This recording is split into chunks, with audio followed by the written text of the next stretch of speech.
is a hot summer day here in Toronto, and the Toronto Blue Jays will welcome in the Minnesota Twins here to Rogers Center tonight, where the Toronto Blue Jays themselves will look to get hot and turn things around. Hello, everybody. I'm Buck Martinez along with Pat Tabler. And, Pat, when you look back over this most recent 10-game road trip, not a whole lot of things went right for the Blue Jays. They ran into some real good pitching, and they continue to have struggles with the bats. Yeah, that was the big thing on the trip, Buck. They did not come up with big base hits when they needed it. 2-8 with an ERA of about 5, and you had 3 blowouts, you had 3 one-run games.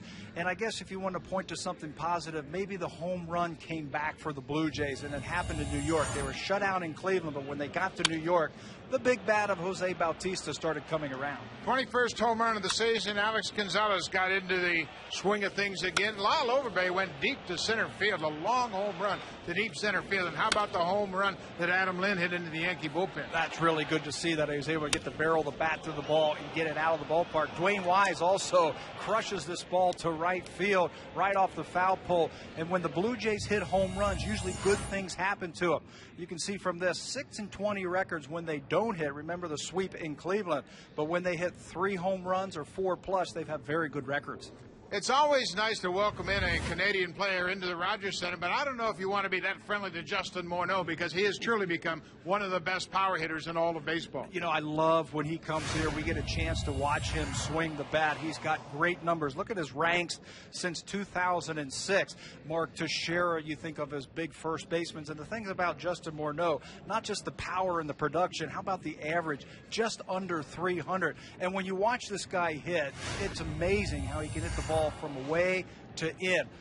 Takes the ball deep. He can handle any pitch, really. A breaking ball, curve ball, anything. Whatever it takes, he can handle it. And the last one, I love this one. Up and away. And he's got that smooth swing, that uppercut swing to get the ball out of the ballpark. Well, Morneau has certainly been very consistent. He's hit very well here in this ballpark, and he'll be anxious to get things going for the Twins. The Blue Jays, on the other hand, have had their struggles for about a month now. They just haven't been able to produce, and the home runs have been missing. And for more on the lack of offense, let's check in with Sam Cosentino. Buck, the current slump that the Blue Jays find themselves in offensively dates back to the 6th of June. And after that, you see the numbers really starting to decrease, ranked last in 3 offensive categories. The home runs are still up, but the strikeouts are also up. I guess you swing for the fences, and every now and then that'll happen. You'll start to strike out a little bit. But this is a good matchup for the Toronto Blue Jays. If you go all the way back to 2006, they have the best winning percentage against the Twins than any other team that they faced. The Blue Jays hoping to continue that success against the American League Central rival here tonight at the Rogers Center. Jesse Litch is looking for his first win of the season. He is 0-3. Carl Pavano will make his 11th career start against the Blue Jays.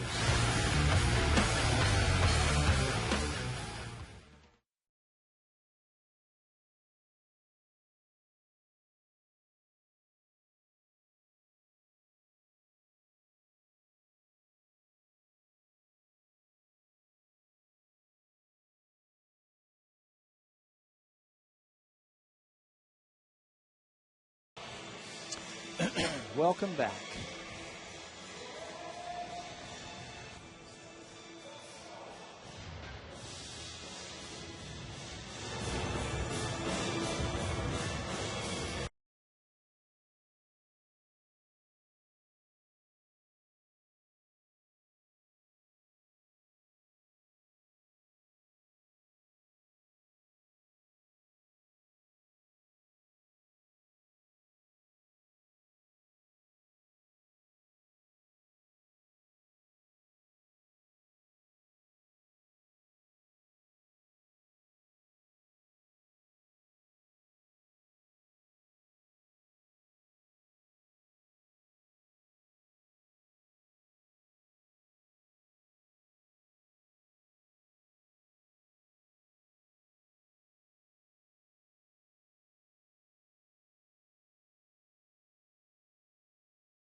Bernard Span, Orlando Hudson, Joe Mauer, top three. And then there's that named cleanup spot. Justin Morneau, over his last 15 games, has been swinging a hot bat.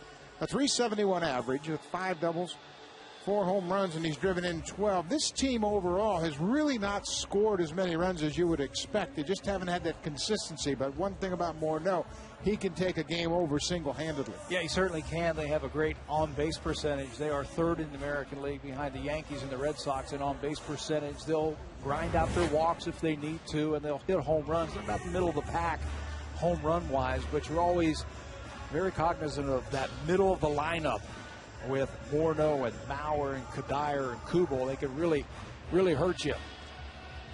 Jesse Litch gets ready to take the mound for his 5th start of the season, looking for his first W.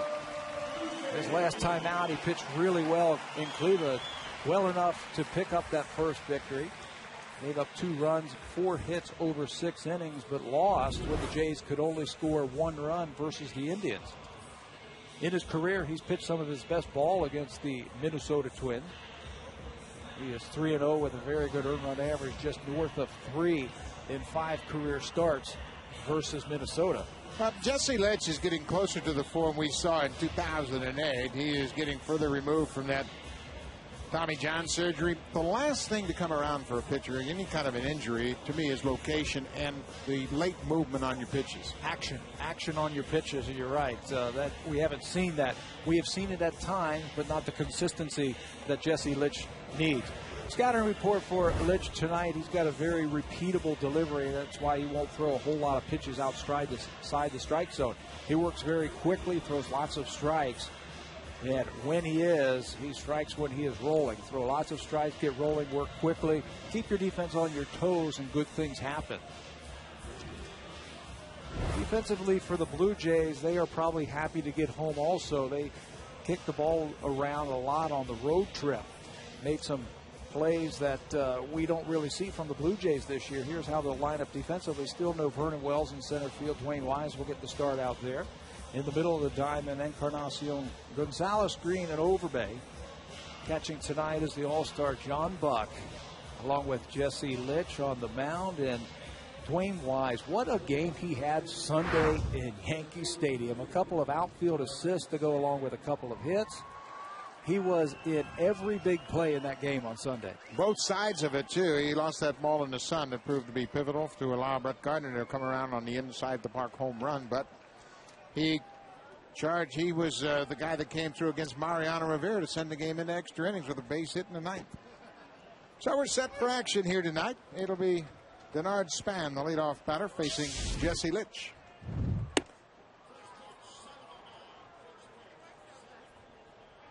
Span has really been a very consistent leadoff hitter for this Minnesota Twins, giving them speed at the top of the order. Not a lot of power. His whole game is to work the count, make that pitcher throw a lot of pitches, hit the ball around the infield, get on base.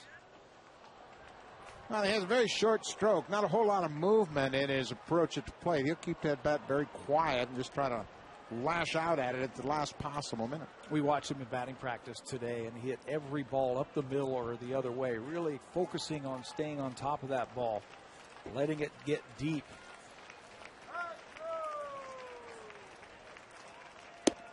The cut fastball misses inside. 2 balls and 2 strikes here to the leadoff batter.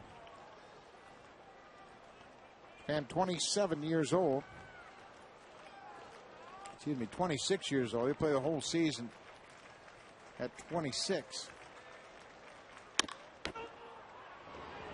Overbay knocks it down. Litch there to take the toss, and Span is retired. Well, that was a tough play for Overbay. He had to give ground to make sure he didn't get caught in between hops there. That you can do that at first base because it's such a short toss over to the pitcher. There's the giving ground. He knocks it down but recovers quickly. Jesse Litch has always been a very good fielding pitcher. He gets over there very quick. And when Overbay catches it, Jesse Litch will do the rest for the first out. Now Litch will face former Blue Jay Orlando Hudson. Batting in the 2 spot. Litch jumps out in front with the fastball. Hudson played a year ago with the Dodgers, signed in the offseason as a free agent. 4-time Gold Glover. Fits right into this Twins philosophy. And Hudson has seen Overbay do that before, and he hits one right to the first baseman. Couldn't be a better fit than Orlando Hudson with the Minnesota Twins. Well, he's got a great range, and as we mentioned, he's a Gold Glover 4 times over. And certainly that's what they emphasize in Minnesota, good sound fundamentals. So 2 quick outs here in the first for Jesse Litch. And he will face the very talented Joe Mauer. Pretty tough 3-4 combination with Mauer and Morneau.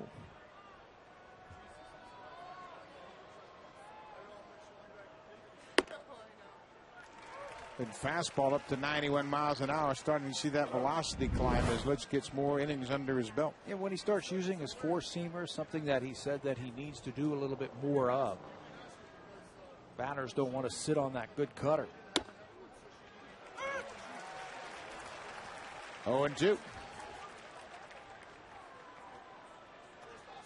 Morneau stands on deck, would like a chance to hit here in the first.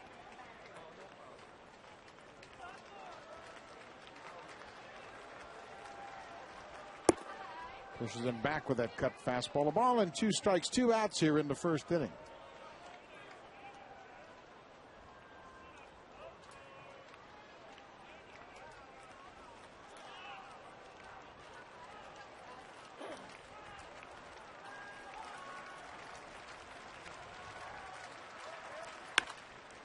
Overbay again.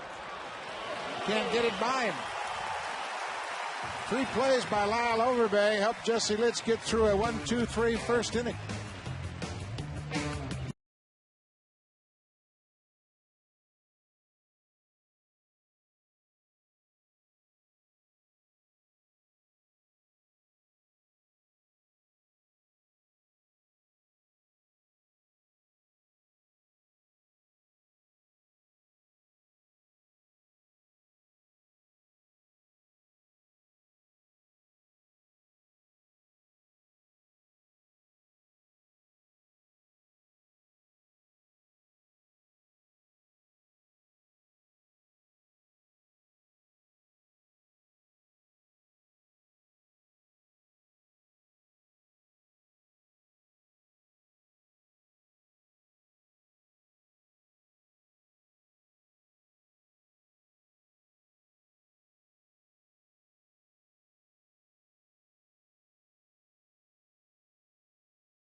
He could have had another 3 or 4 hits in New York. The defense robbed him of a couple of extra base hits in that series. But over his last 10 games, hitting over 340. Yeah, he's been really swinging the bat. He'll need that against tonight's starter for the Minnesota Twins. That will be Carl Pavano, who has strung together some pretty decent efforts in his last 5-4-0.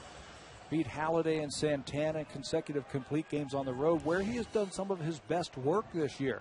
An ERA under 3, 7 starts. He has thrown 3 complete games while pitching away from Target Field. Fred Lewis takes the first pitch strike. It's fastball and down around the knees.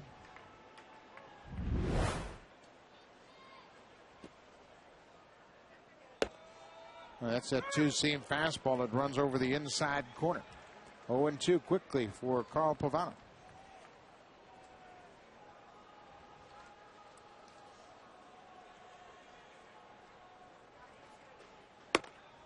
Again, that two-seam fastball off the plate inside. That late movement takes it over the inside corner. You know First what? strikeout. You cannot give up on that two-seamer like Lewis did, or you're going to be walking back to the bench. The scouting report on Pavano: locate the fastball. He just did that. He can throw it. The sinker is his best pitch. Change-up is very good. He's going to need to change it up tonight, and he's been an innings eater, 111 and 2/3 innings coming into this game. Dwayne Wise had that great afternoon in New York on Sunday. Got the start in center field in place of Vernon Wells. This is his second start in center. Hit the home run off the foul pole to put the Blue Jays out in front. Tried to check his swing and went too far. That was a no-doubter, that ball down the line. Halfway up the foul pole at Yankee Stadium. Breaking ball down and in, and he just turned on it. Huge hit in the game at the time. 0-2. Put into play, and Morneau will toss to Pavano just ahead of Dwayne Wise, second out of the inning. Twins defensively over the years have always been great. They are second in the American League at fielding percentage behind the New York Yankees. Here's how they will line up: Young, Span, and Kubel. They've done a couple of things differently since interleague play started. They wanted to get some extra bats in the lineup. Jason Kubel, who was DHing, is now playing right field, and Michael Kadire has moved in from right field and has basically been playing third base every day. This will be his 13th start of the season. It also helps Jim Thome to get his bat in the lineup. So Ron Gardenhire mixing up his players to get the best offensive team out there. Alex Gonzalez will swing at the first pitch and hits it to Kadire. Strong throwing arm right on the money. A very quick inning. Just 7 pitches needed by Carl Pavano to retire the Blue Jays here.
Answer Twitter trivia questions, and you could win prizes such as Tweeting Tuesday t-shirts or autographed baseballs. And we'll be around with BlackBerry Tweeting Tuesday all night, all season. Thank you, Sammy. And we are all set here to begin the second inning. It'll be Justin Morneau hitting into that very dramatic infield shift. And Jesse misses with the high fastball. They're scoreless after 1 inning here. Both starting pitchers off to a good start.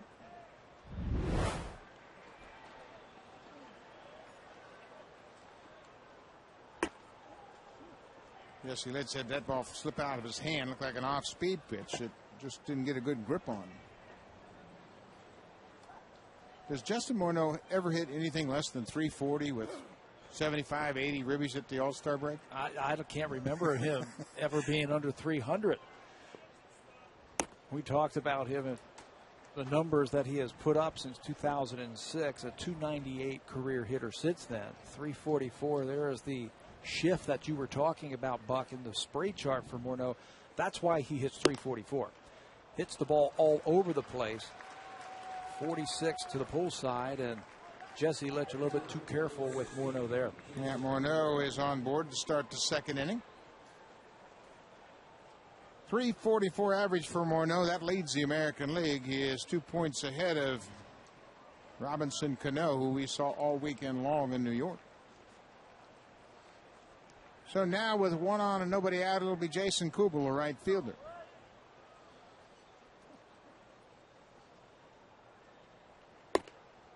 It's back down in the strike zone with a good fastball.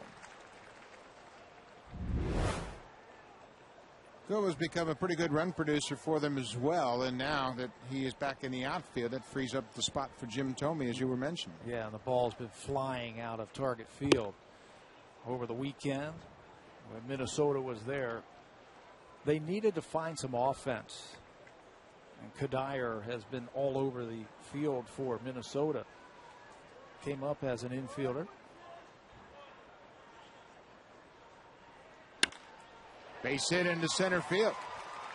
Dwayne Wise gets over and gets it back to the infield. Morneau stops at second.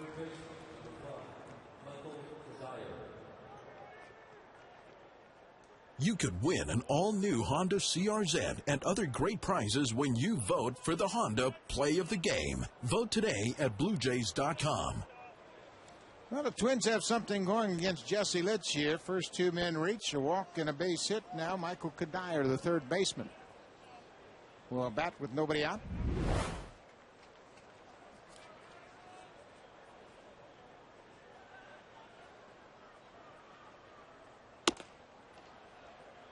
Again, Litch falling behind. And that's been a problem for him in this inning. He walked Morneau on 4 straight pitches. That Cleveland start, the last time we saw him pitch, I thought he pitched very well. Just gave up a couple of earned runs, but he got ahead of the Indian hitters, and he was able to finish them off. Good off-speed breaking ball had Kadire way out in front. He used all of his pitches in that start also. He had a good changeup going. He's always handled the Minnesota Twins. He's pitched very well against them in his career. 3-0 against Minnesota in 5 career starts. A good fastball. A ball and 2 strikes on Michael Kadire. Numbers not that consistent with what we have seen from Kadire over the past in run-producing situations. Just hitting .258. He's a 30 home run, 100 RBI type of player. Go too far? Nope. Knocked down to Jim Wolf, the first base umpire, said no swing. Litch going with that breaking ball.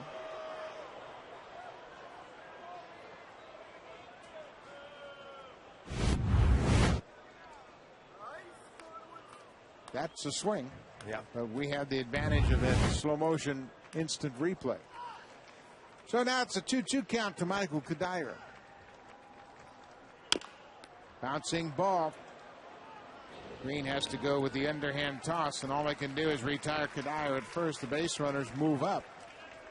Nick Green getting his second start tonight at second base, and Morneau moves to third. Kubel moves into second.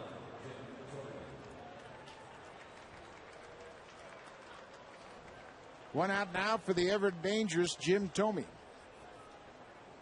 Blue Jays in the past have used the shift against Thome, but now with a couple of runners on base, second and third, they won't shift as much as possible.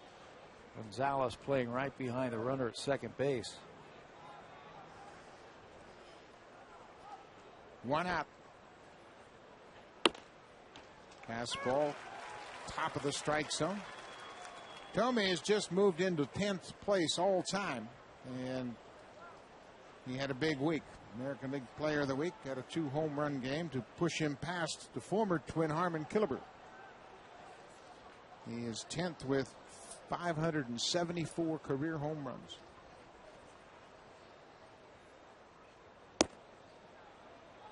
What's the most consistent way to attack Jim Thome where you might have some success? Thought I'd ask you that. You tell me, and we'll both know, because he has been so good over the years. I know at one time you could get him with fastballs above the hands where he would chase it or up and away, but he's become such a good patient hitter. Bouncing ball to Overbay. He thought about going home, but he was too deep at first, and the Twins will score the first run of the ball game. Again, that leadoff walk seems like it scores every time it happens. Jim Thome picks up the RBI. It certainly did on the last road trip, or so it seemed on the road trip, that every time that leadoff batter got on via the walk, he found his way around the bases. This is what Minnesota does right here. They'll get a walk, a base hit, they'll move the runners along, and that's how they score their runs. So now Delmon Young in the 8th spot. And if you think I'm nuts saying that's Delmon Young, it is Delmon Young. He's changed his stance dramatically from what we've seen. He certainly has. We had a chance to watch him in batting practice. He has spread out just a little bit more. He is more balanced in his approach, not out on his front foot. Base hit into center field. Delmon Young drives in Kubel.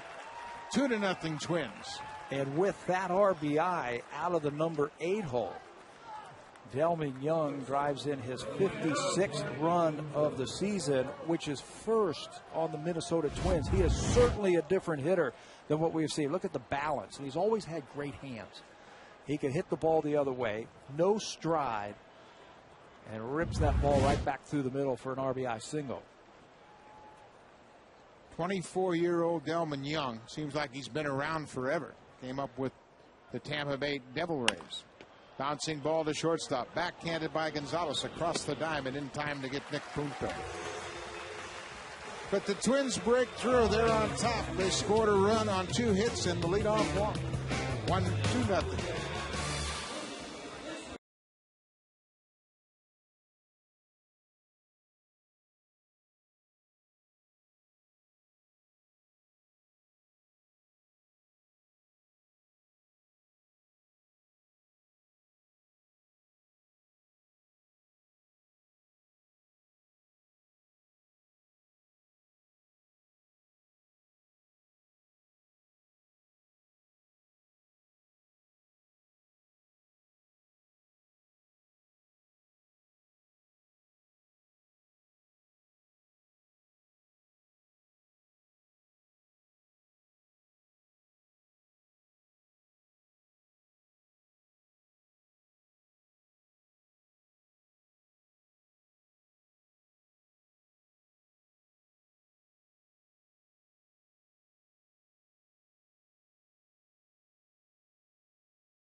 Interesting question, because there have been so many guys that had big first halves, but I'm going to say Vernon Wells, just because he got off to such a great start.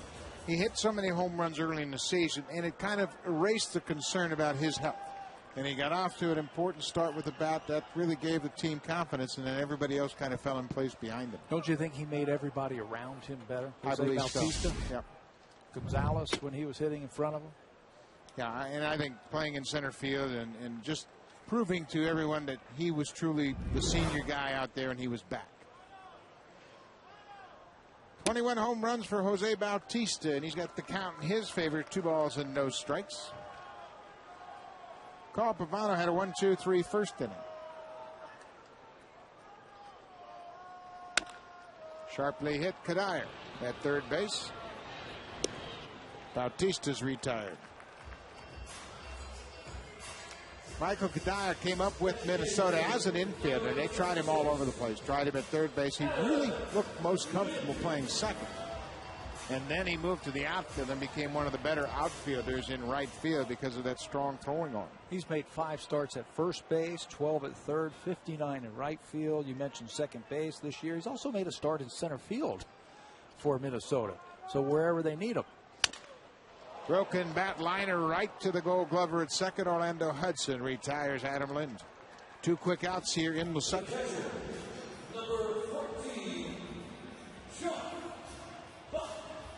Well, this is what Pavano has been doing. You talked about his 5 good starts in a row, including back-to-back complete games against the Phillies and the Yankees. Move the ball around, change speeds. It's awfully tough to get the ball in the air against Pavano because he's got that good sinking action. He can throw the ball where he wants to. That's the important thing. Veteran's been around for a while. Just 17 base on balls this year coming into this game. Up and in, that evens the count at the ball on the strike. The All-Star, John Buck, got the good news Sunday morning from his manager, Cito Gaston. He called him in the office and was very pleased to tell the catcher that he had made his first All-Star team. John Buck's father is working in Alaska, out in the backcountry, and he got in touch with him and told him about the All-Star team. And now they spent all day yesterday trying to figure out how they're going to get his father to Anaheim. Literally chartering a plane and getting him airlifted into Anchorage. Bouncing ball to shortstop. Punto, a quick release, dug out by Justin Morneau. We talk about his bat. He's got a good glove over at first base. Carl Pavano has retired all 6 he's faced. Second inning, just 8 pitches.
Check in on your pool players. Packages now start at $79.95 for the rest of the year. Visit BlueJays.com for more details.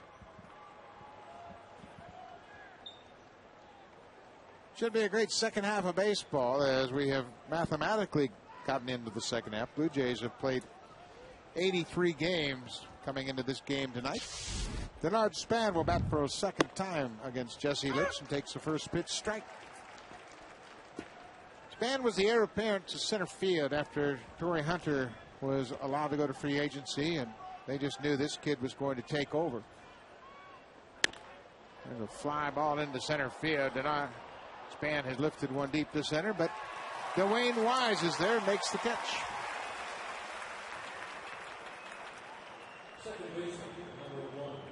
You could win an all-new Honda CRZ and other great prizes when you vote for the Honda Play of the Game. Vote today at BlueJays.com.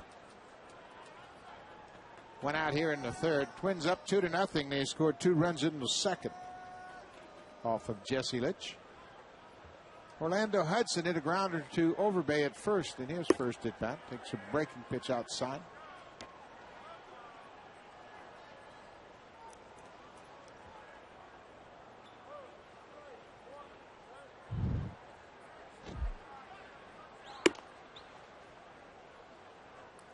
Two balls and no strikes.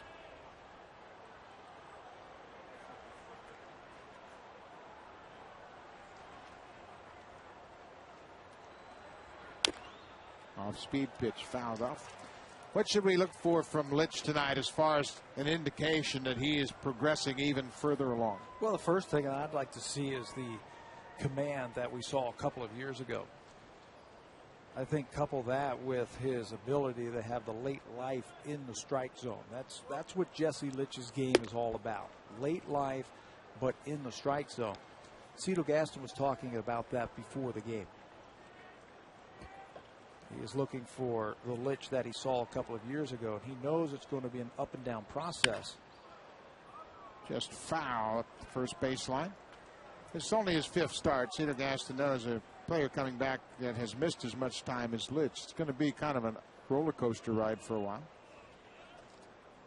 But there are glimpses, there are signs when Litch is on the mound. The start he had against San Francisco, 7 innings and no earned runs. There's a walk issued to Orlando Hudson, a 1-out walk. Second walk of the game.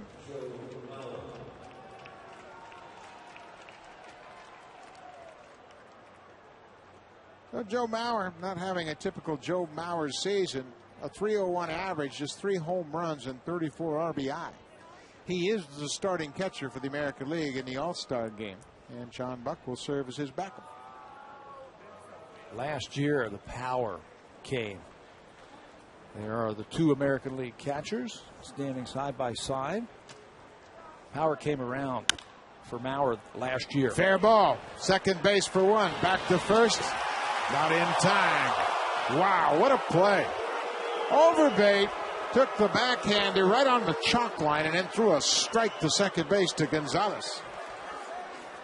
Only the speed of Mauer allowed him to beat it out. What a play by Overbay and Gonzalez around second base. What a turn. I didn't think he had a chance to get Mauer. Ball wasn't hit really that hard. Overbay comes off and watch him go after the ball. You have to attack it. That good strong throw. The quick feet from Gonzalez to get the ball back to Overbay. But Mauer beats it out to keep the inning alive. Justin Morneau takes the ball down. Morneau had the leadoff walk and came around to score in the second. Gonzalez just couldn't get his feet underneath him to get enough on the throw to get Mauer. But what a good play by both Overbay and Gonzalez. That throw came from Overbay from the inside, and he threw it to the outside.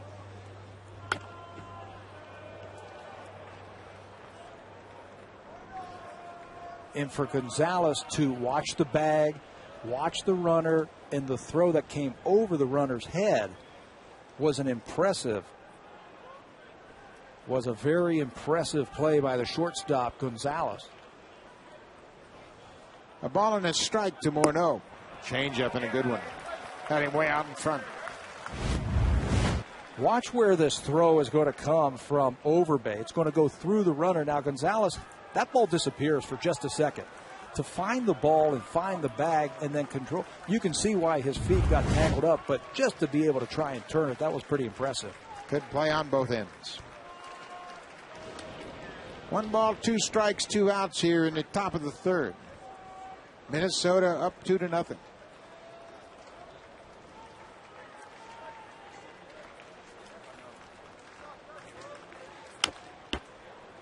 Well, that's the thing about Morneau. Just when you think you can beat him outside, he's got that great extension, and he can spoil those borderline pitches. He stayed on that one. 344 average. He can hit the ball all over the ballpark. You try and throw him inside, and he's quick enough to turn on you. You try and throw it away, and he stays on it, drives the ball to left field.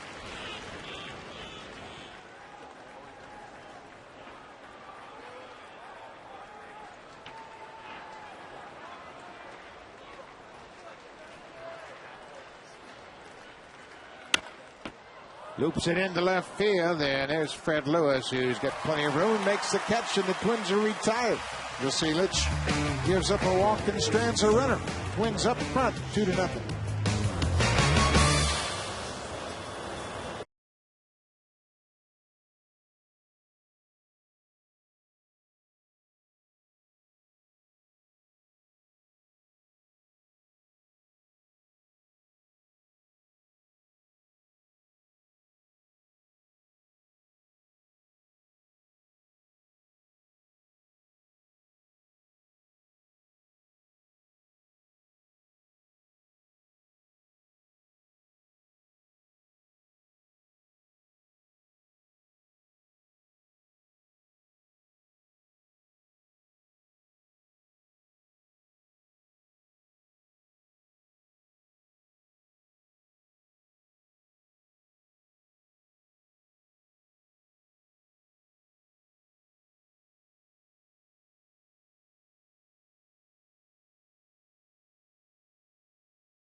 So personal Blue Jays take on the Minnesota Twins. This is the final homestand before the All-Star break.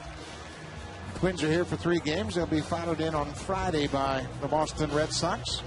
Blue Jays will try to right the ship and get back over the 500 mark before the 4 days they get off during the All-Star break.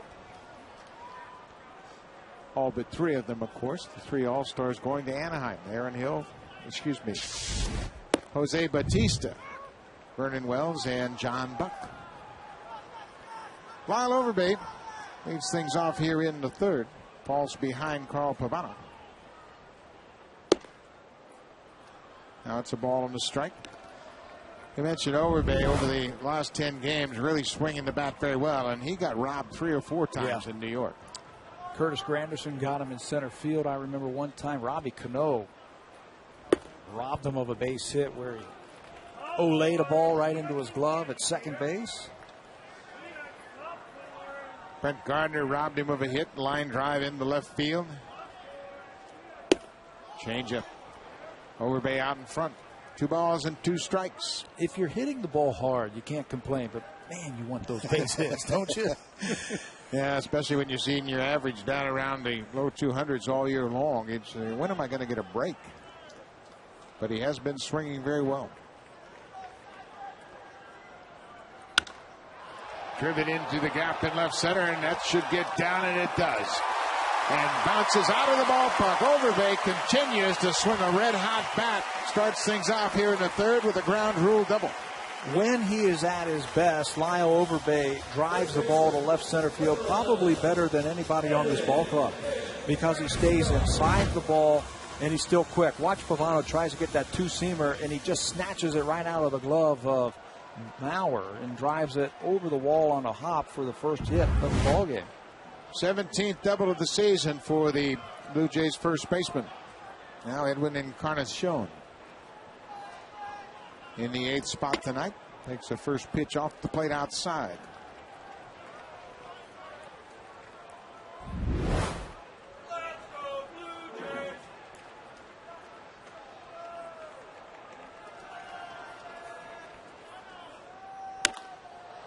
Popped up into right field. Jason Kubel comes in, and shallow Overbay will have to hold his ground at second. 1 out.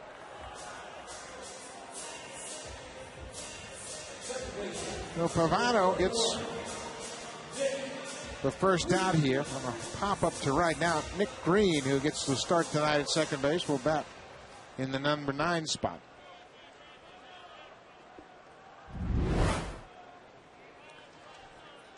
Nick Green signed with the Blue Jays on the 18th of June. He was released by the Dodgers on the 16th and quickly came on board with the Blue Jays.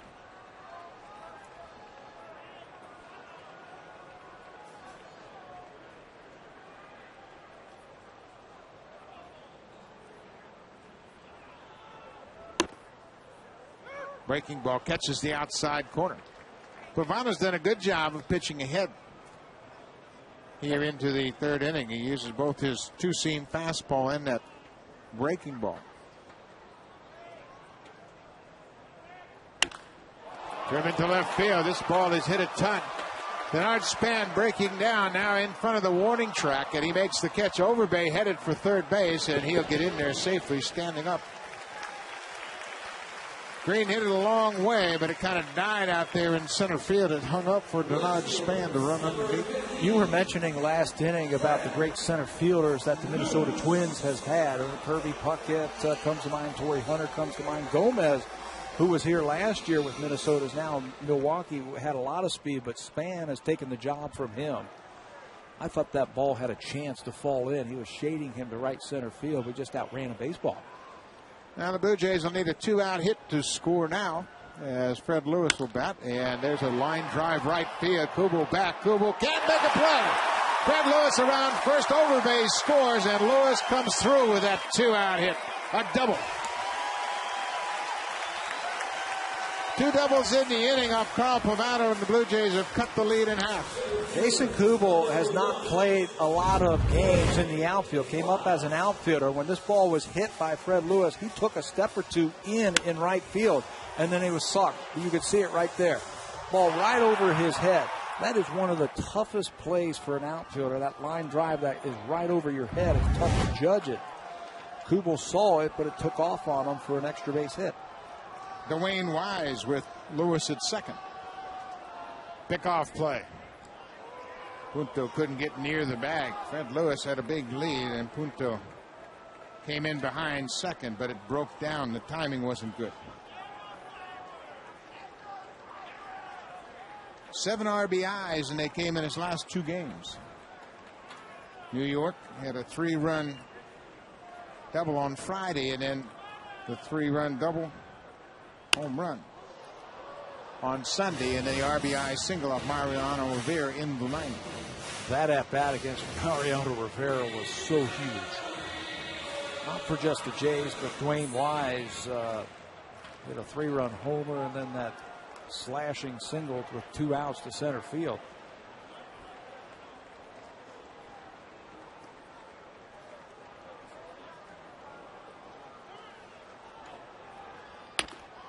Ground ball. Hudson has it deep at second and throws to retire Dwayne Wise.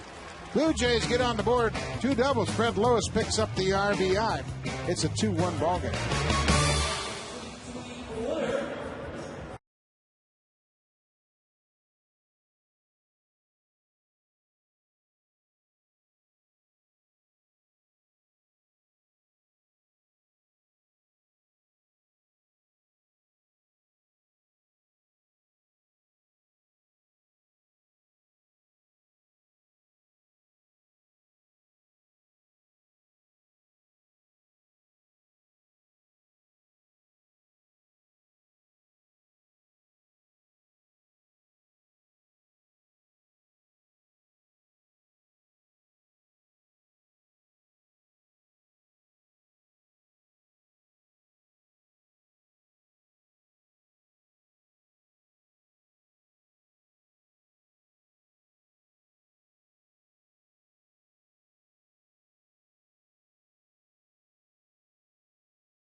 Lots of baseball action coming up, even on the break, guys. Jose Bautista's talked about participating in the home run contest, and that's a tremendous honor and an awful lot of fun. So we'll have to see if he puts his name down. Remember, Alex Rios a couple of years ago in San Francisco put on quite a show and finished up second. A great showing, and I think Jose would be very good at that. Hasn't really made up his mind if he's going to do it. He said, you see me batting practice, what I try to do. I try and go the other way and try to work on things. But if he wants to stand up there and tonk with the rest of them, he can do it. Yeah, it'll be a lot of fun, and he certainly has earned the right for that opportunity. Jason Kubel drills it to center field. Wise got twisted around, but what a catch. Oh, my. That ball was slicing over his shoulder, and Jesse Litch acknowledges a fine defensive play, taking extra bases away from Jason Kubel. Off of a left-handed hitter's bat, that ball is going to slice the other way. Wise goes back, and that ball kept moving on him, but he stays right with it, never takes his eye off that ball, hauls it in, and his pitcher loves that. Well, Dwayne Wise, of course, known for the catch that preserved the perfect game for Mark Burley last year with the White Sox. That was a pretty good one right there. One out now in the fourth. Twins up 2-1.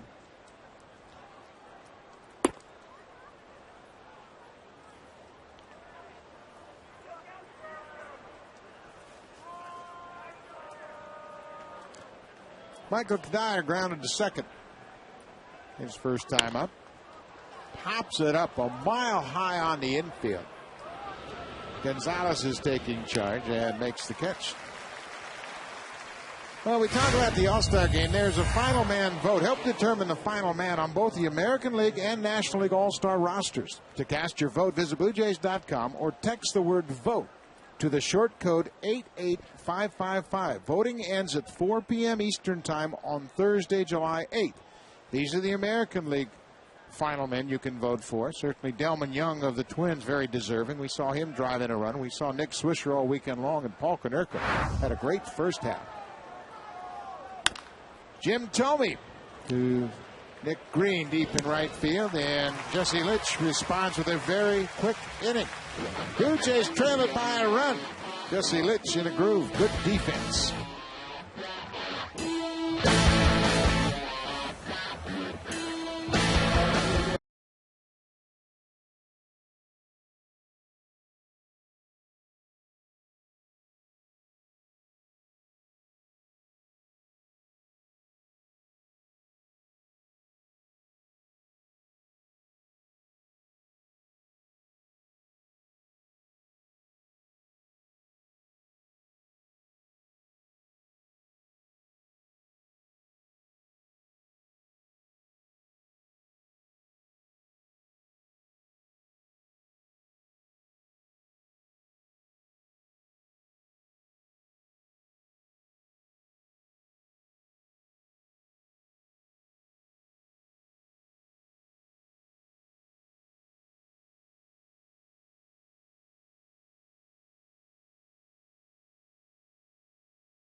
And the winner will win an autographed baseball. Again, how many times has Vernon Wells played in the All-Star game?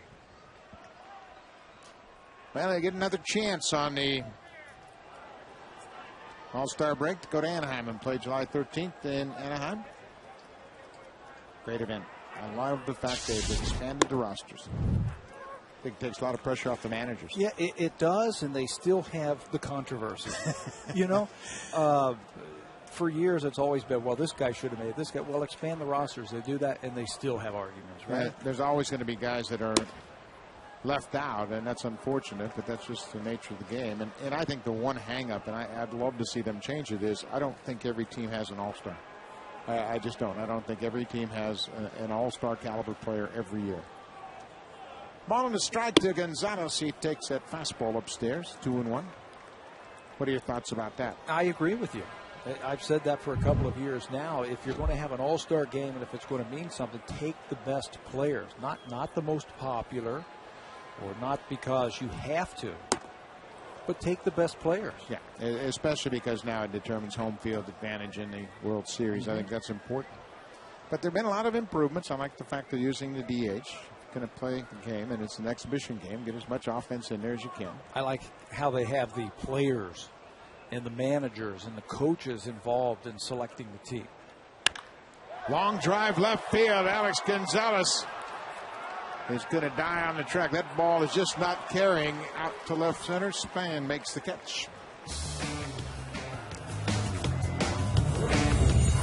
The Jays on Rogers Sports Stand, brought to you by your local independently owned home hardware or home hardware building center. Homeowners helping homeowners.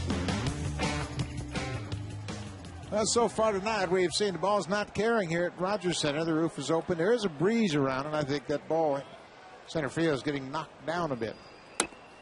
And Jay Bautista takes the first pitch strike. If you're going to go deep here, you got to get it about around the bullpens and on a line. Don't get it up in the air into the power alleys. Popped up to Dyer into foul territory. Now Punto calls him off and makes the catch. 2 outs here in the fourth. Very hot, humid evening here in Toronto, and that heavy air is knocking the ball down, and the breeze is starting to pick up a little bit.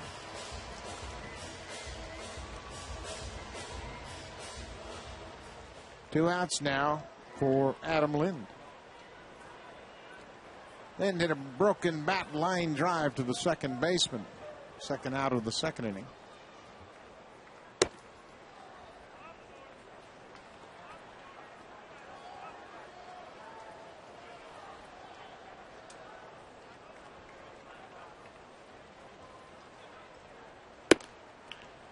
Changeup outside. 2 balls and no strikes.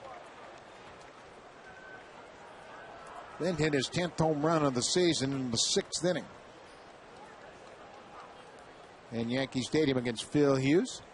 That came on Sunday. Back-to-back changeups, and had him chase that one.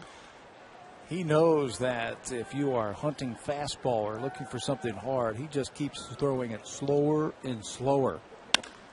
There's a line drive into center field. That would get down in front of Span. A 2-out base hit for Adam Lind. He really changes speeds well. The first 4 pitches to Adam Lind were about 80, 82 miles an hour. Tried to hump up with a fastball, and Lind was waiting for it.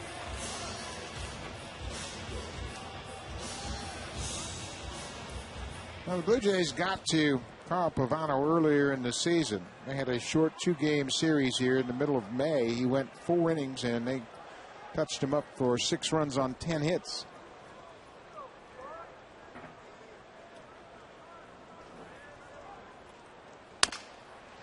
Ground ball, broken bat, little flip to second for the force, and the Blue Jays are retired in the 4th. Carl Pavano has given up 3 hits and a single run, but he leads it 2-1.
Twins lead at 2-1. Jesse Litch, Carl Pavano, the starting pitchers here tonight. Jesse Litch has gotten off to a pretty good start. And one thing you think about watching Litch is how he's constantly trying to improve each time out. This is his 5th start, still looking for his first win. Yeah, and he's always tinkering or trying different things with his pitching coach, Bruce Walton. They're changing grips on the baseball. They're moving around a little bit, just trying to find something that works for him. Delman Young drives it to center field. Dwayne Wise on the run. He's not going to get to it. This ball is off the wall. Young is around first, headed into second with a stand-up double. Delman Young's hit the ball sharply twice here tonight.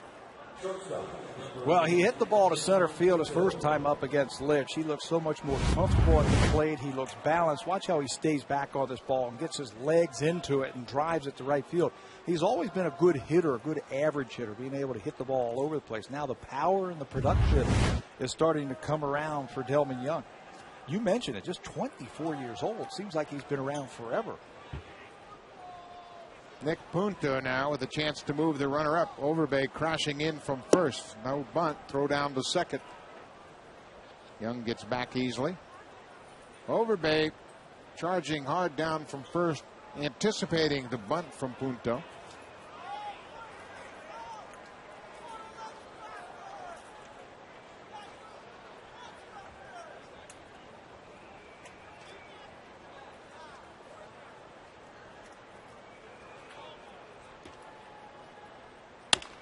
Bouncing ball, that'll move the runner up. Green retires Punto, but on the play, Delman Young goes from second to third. Punto does his job. Yeah, you already have the lead. You might as well play for the big inning. It's a productive out for Punto. Pulls the ball to the right side, playing for J.J. Hardy at shortstop tonight. And now the 5th inning. Bernard Span at the plate with not a lot of power. The infield's going to come in to cut off that run at the plate. Well, and Cito Gaston talked about the fact they haven't been scoring many runs, so you can't give the Twins an easy opportunity. Popped up over near the dugout, and that'll be back out of play. Gaston was talking about the inability of Blue Jays to score many runs, so this is exactly why he's bringing the infield in here with one out. He's in tough against a good pitcher, too. Watch this backswing by Span. It smokes John Buck right on that face mask. Now, this is the beauty of that hockey-style mask. You get protection all over the place, and John Buck didn't even feel it. No balls and a strike.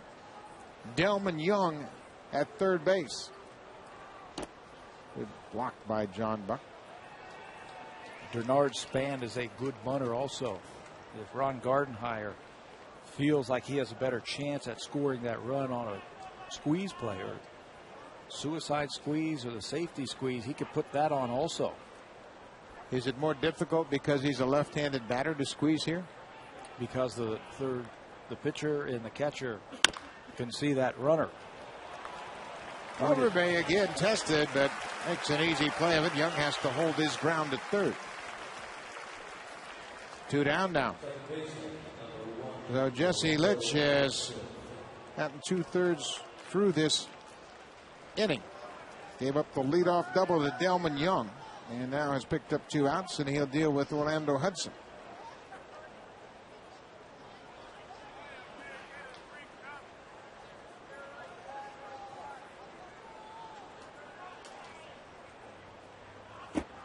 Change up. In the dirt, a ball and no strikes. 2 outs here. Minnesota jumped out on top 2-0. Blue Jays came back with a run in the 3rd inning. Fred Lewis knocking in Lyle Overbay.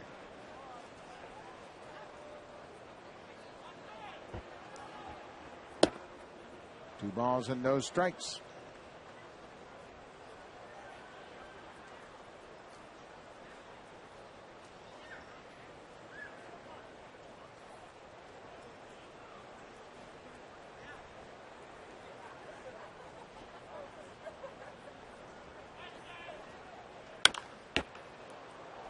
Fouled out of play. 2-1, 2 outs here in the 5th inning. Hudson grounded to first and walked so far tonight. Joe Mauer's on deck.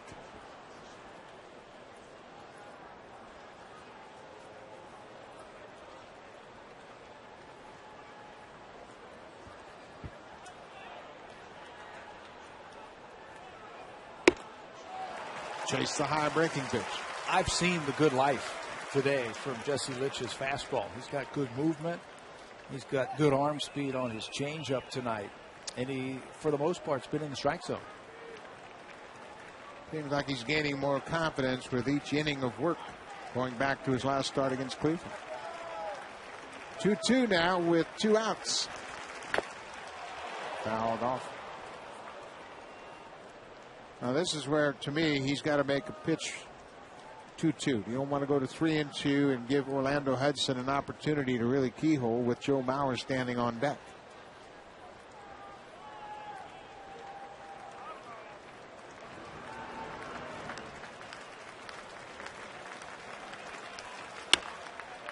Ground ball. Green gets over in front of it and throws to Overbay for the out. Good job by Jesse Litch. He strands that leadoff double at third.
Looks like the Jesse Litch that we saw a couple of years ago. Justin Morneau tonight, I think you have to handle the middle of the lineup of the Minnesota Twins. Litch has done that. Morneau came in here with the big production numbers. He is 0 for 1 with a walk and a run score. Joe Mauer, on the other hand, 0 for 2. So they've handled him for the most part and find themselves down by 1 run.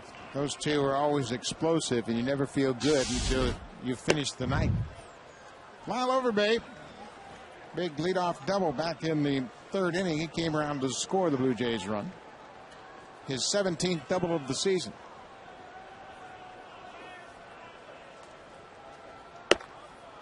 Well, he's got that good changeup tonight. He's confident he can throw it when he's behind. He can throw it where he needs to throw it, too. That's the impressive thing with Carl Pavano. His ability to throw that changeup where he needs to. Went right back to it. That's when you know you got a good changeup, when you're changing up off a changeup. Good arm action, a lot of late movement. So don't change.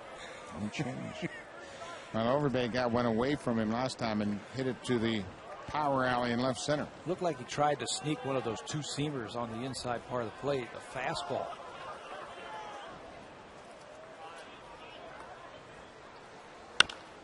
Goes the opposite field again, and Delman Young on the run. This ball is gone. Home run, Lyle Overbay. Number 9 for Overbay, and he has tied it up.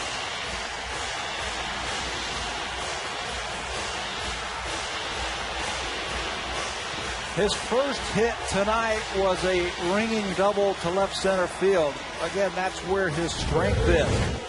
Pavano shook 3 times and finally went to this off-speed pitch, and he was burned by Overbay. Drives it over the head and into the bullpen of the Blue Jays to tie it up with the home run. Boy, he's swinging a hot bat right now and swinging with an awful lot of confidence that he can go opposite field and still have the power. Edwin Encarnacion. Overbay now with 30 RBI.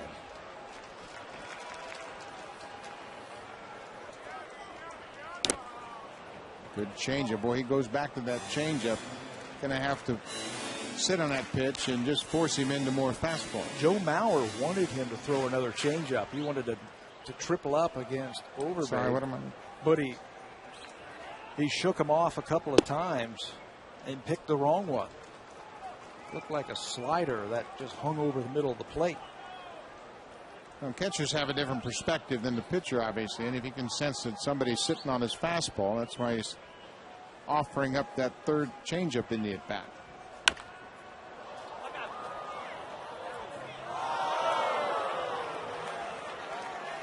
We are tied here at 2-2, bottom of the 5th inning.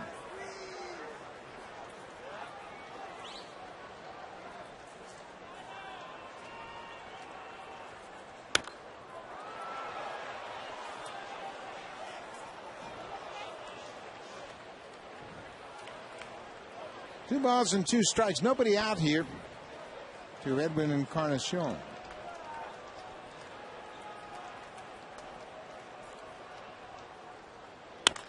He sat on that changeup and hits it down left field line. It's a fair ball and will bounce into the seats out of play. A ground rule double. Boy, he stayed back well on that pitch, kind of anticipating he might get another changeup. I think he did anticipate it because the pitch before that was a fastball in the inner half, and he just fought it off, right off the hands. Pavano goes right back to it. You can see the grip and the dive down and in, and Encarnacion double clutches. Stays back, keeps the hands back, and hooks it on one bounce into the stands for extra bases. Well, Nick Green now in the 9th spot. He's got a chance to advance the runner.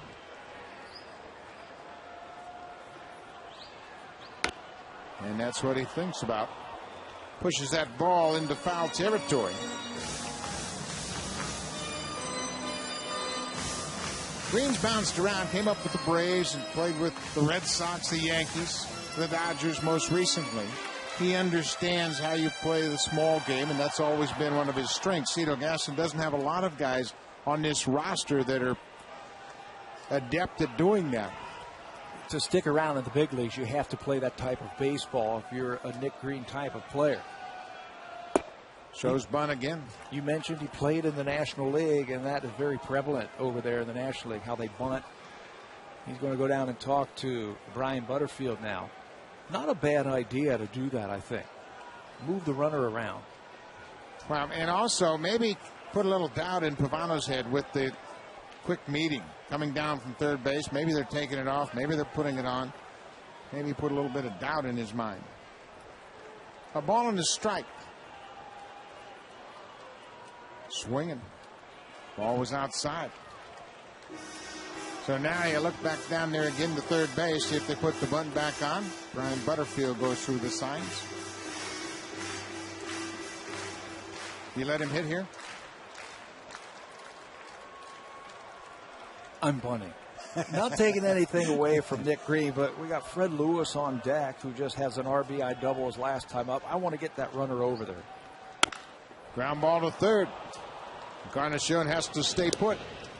Green hit it hard, but he couldn't move the base runner. You know, and pitchers know that too. They'll throw inside, or they'll change up on the inside, trying to get those right-handed batters out on their front foot so they can't hit the ball the other way. That's exactly what happened there. And Green cannot move the runner. And now you've got left-handed hitting Fred Lewis up. Lewis doubled with 2 outs in the 3rd inning to drive home Lyle Overbay, first run of the night, and the Blue Jays have tied it on Overbay's 9th home run.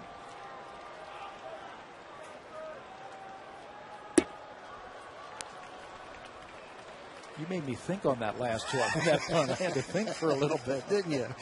I wasn't quite sure what you were going to say, but, Green is so good at that, and I think he was obviously bunting on his own on the first 2 pitches. And then Butterfield came down and said, hey, we want you to drive him in. Encarnacion with the ground rule double. He's at second with 1 out.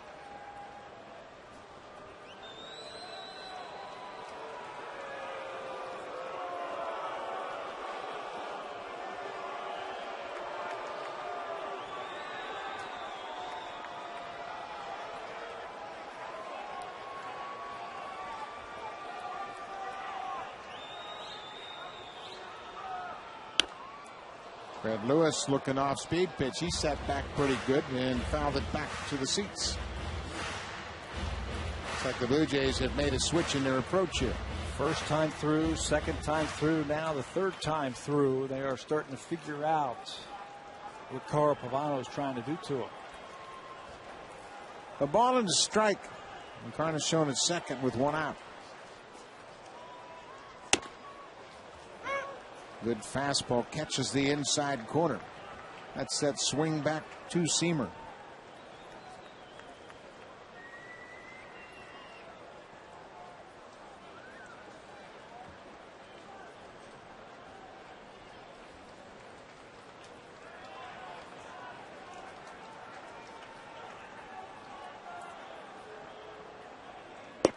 Off the plate.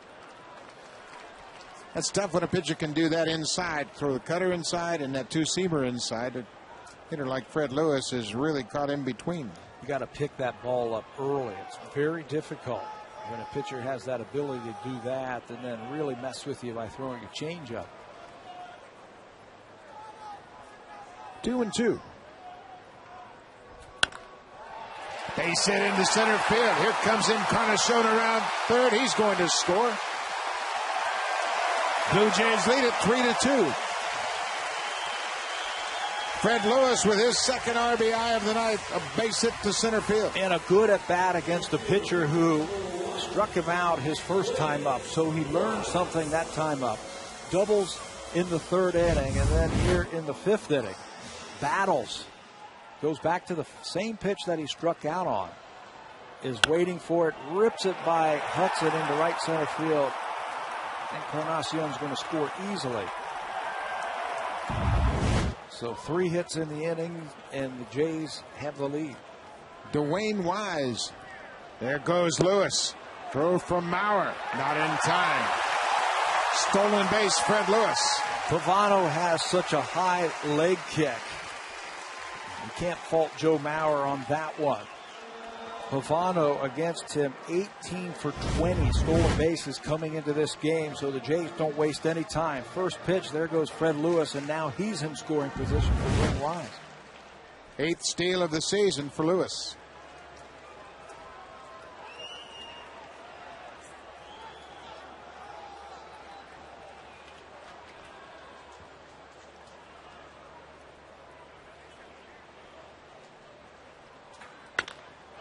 Hammered to right field. This ball has got a chance. This ball is gone. Home run, Dwayne Wise.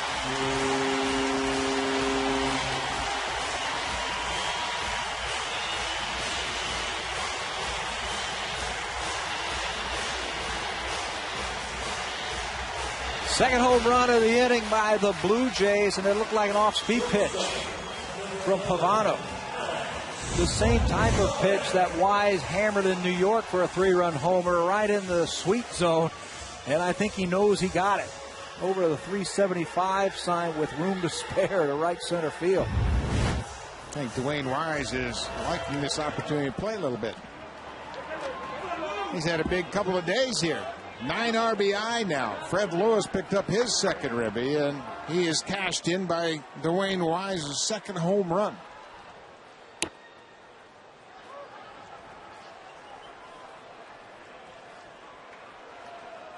Guy got a souvenir sitting out in right. Big inning for the Blue Jays. 4 runs in. Gonzalez lifts it down the left field line. This ball is staying fair. Just barely foul. Delman Young into the corner. It was trying to stay fair, wasn't it? It sure was. It looked like it was going to be foul easily and then kind of straightened out a bit, but went into the seats out of play.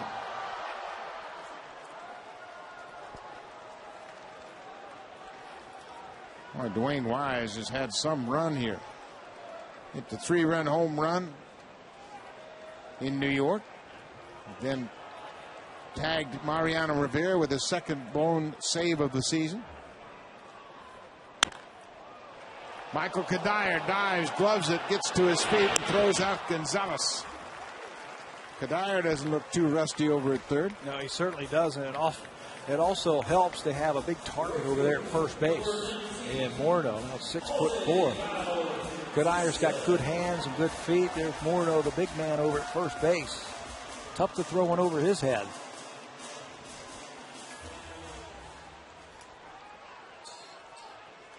Jose Bautista bats with 2 outs.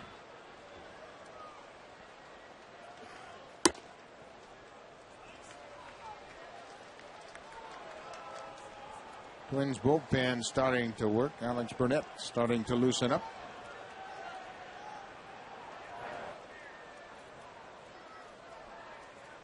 Off the plate with the fastball. 2 balls and no strikes. Pavano coming into this game had won 4 straight. Last time out against Tampa Bay, had no decision. Left the game with the score tied 2-all. He always seems to pitch and get a result. A decision in that game that you just talked about against Tampa Bay, that was a no decision. His first no decision of the season. 2 balls and a strike. Tells me that he pitches long enough and is effective enough to be in the game late, so his team has a chance to win. He beat Halladay in Philadelphia a couple of starts ago, and then beat Johan Santana 2 starts ago. Complete games. Bouncing ball to short. Big hop for Punto. On to Morneau for the out. But the Blue Jays score 4 runs, and they found out 2 home runs. Lyle Overbay gets it started. His 8th to the opposite field. And then with a man on, Dwayne Wise goes deep for the second time this year. 5-2, Blue Jays lead it.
Should we expect to see later this season?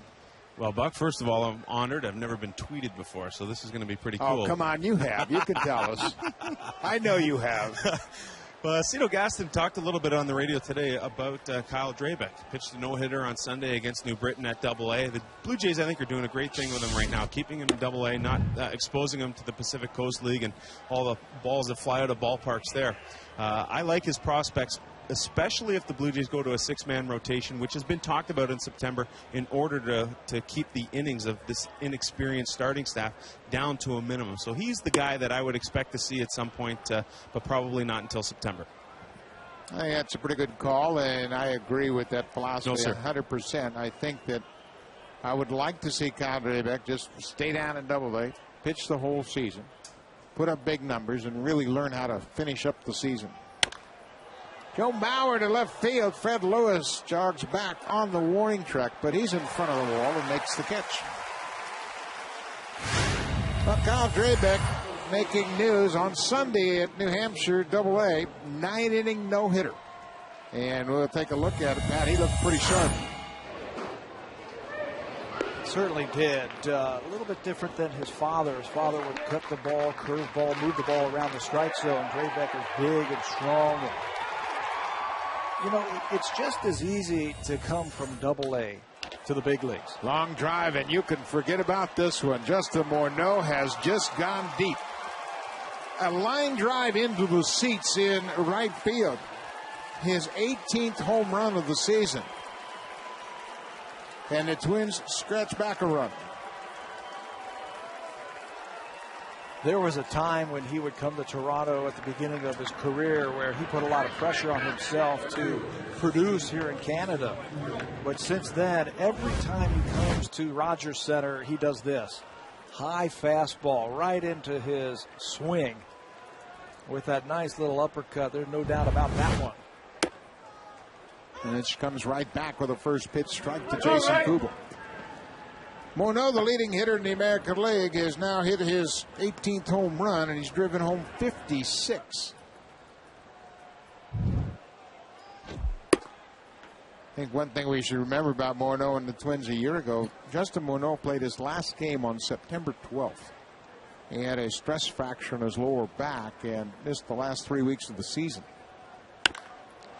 There's another one. Back-to-back home runs. Jason Kubel has just gone deep. Well, the Twins rearranged their lineup to get Kubel and Tomey in the lineup at the same time, and Kubel has taken advantage. His 11th home run of the season. We've got a one-run game. 28 home runs, 103 driven in last year for Kubel. He's always been able to hit. And he shows why against Jesse Litch. Taking that ball way deep. Looked like a breaking ball that hung over the middle of the plate. Bautista barely moves in right field. That launches into the second deck.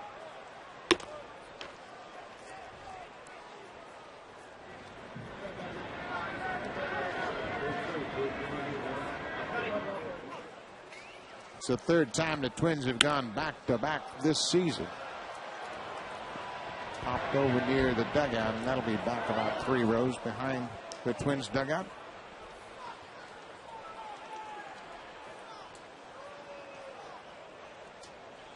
Kadire and Kubel went back-to-back on May 31st at Seattle. That was the second time they did it. Now Kubel going deep along with Justin Morneau to make it a 5-4 game. It's a very balanced lineup the Minnesota Twins have with their power. Good pitch there. You got the lefty Morneau and Kubel, Kadire, Tomey, Young. Very good power production that Ron Gardenhire can send out there. Breaking ball off the plate, evens the count of 2-2. Brian Talent, the left-hander, starting to crank it up down in the bullpen.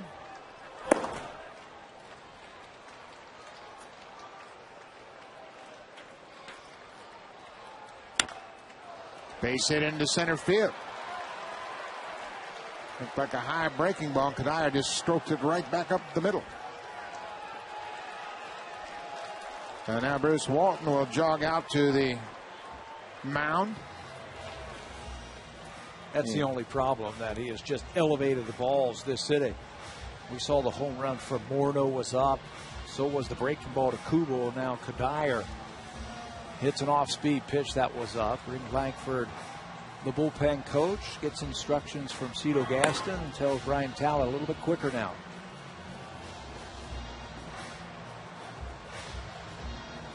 And now you've got the ever-dangerous Jim Thome batting here. And right behind him, Delman Young, who's already collected a couple of hits tonight. You mentioned it, Pat. This is a very well-balanced, very deep lineup. Lefties and righties with power and good average hitters. Jim Thome has seen a few pitches in his career. Pretty good pitch, just missed the inside corner. One of the better fastballs that Jesse Litch has thrown tonight. It's a 5-4 ball game with one out here in the sixth.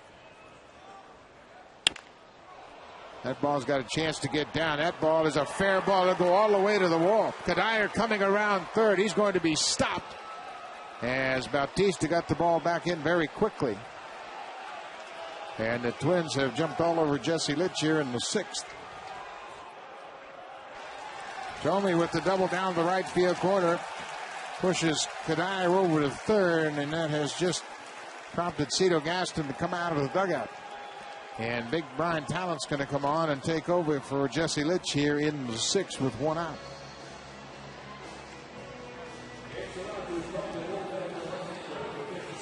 So Jesse Litch leaves, holding on to a one-run lead, and he is looking to Brian Tallett to pick him up here with 2 on and 1 out. Watch where this pitch is. It's up again. Bautista runs the ball down. Thome will make it into second base. Bautista's played a great right field, and now with second and third and a very good hitter in. Brian Tallett is in. Cito Gaston has a few extra words for his reliever, and we will be right back after this.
We'll come back to Rogers Center. You can see Brian Tallett, the new pitcher, is issuing the intentional walk to Delman Young with first base open and 1 out.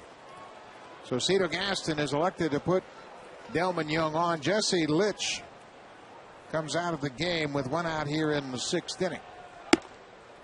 He's still clinging to a 1-run lead. Cito Gaston looking at the pitching matchups and where he is in the Twins lineup now. It'll be the number 9 hitter, Nick Punto, the switch hitter, with the bases loaded and 1 out. Tallett can sink the ball, so they are looking for the ball on the ground, the double play. This will be his 13th game, his 8th relief appearance for the Blue Jays.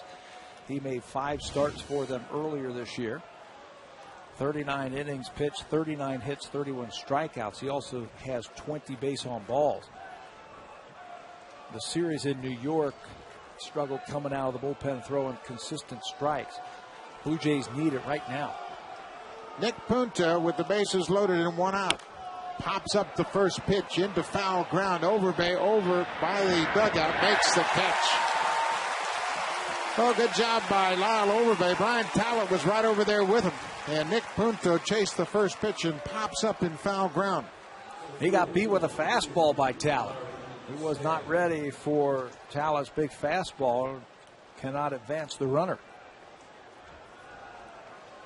So now the matchup favors Brian Talent as he deals with the left-handed hitting Denard Span.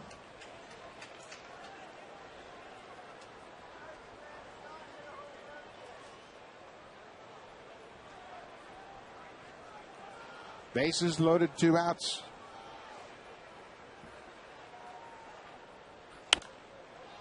Popped out of play. Twins have scored 2 runs in the inning, back-to-back home runs by Morneau and Kubel. And then they loaded the bases. Talent gets the first batter he faces to pop up Nick Punto.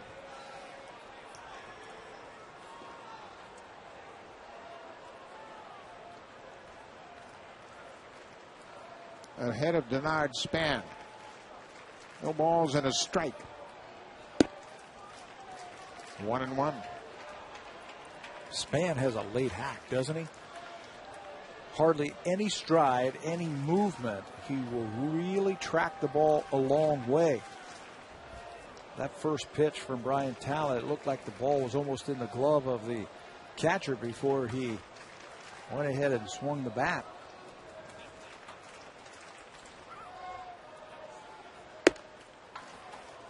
Just missed the outside corner. Pretty good pitch from Talent. Span is hit better for an average against lefties than he has right-handers. Not much difference. 277 against left-handers and 274 against right-handers. And I think his approach really helps in that situation. He stays back. He really tracks the ball. He also hits really well with runners in scoring position. Puts all the pressure on that pitcher to throw a good quality pitch. Fouled it off. Check swing. Well, we've seen a few of these controversial inside foul balls hit batters the last couple of nights. How about when they swing at the ball and it hits them in the leg and nothing happens? This one up and in. And off the bat, we saw Alex Gonzalez take one on a check swing that hit him in the forearm. Pretty good numbers right there with the bases loaded. You think? 520? Little league numbers. 2 balls and 2 strikes. Brian Talent to Denard Span. Popped back out of play. Doesn't try and do too much with that ball. Just watch it and put a good swing on it. Jesse Litch hoping that Talent can find his way out of this inning.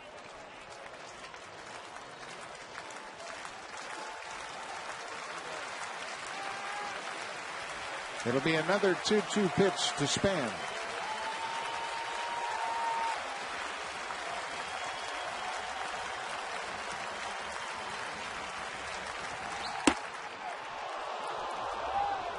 Laid off the high fastball.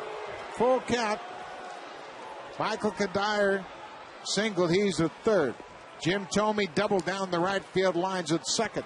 The intentional pass to Delman Young. The bases are loaded. Denard Span with a full count. Twins have scored 2 in the inning.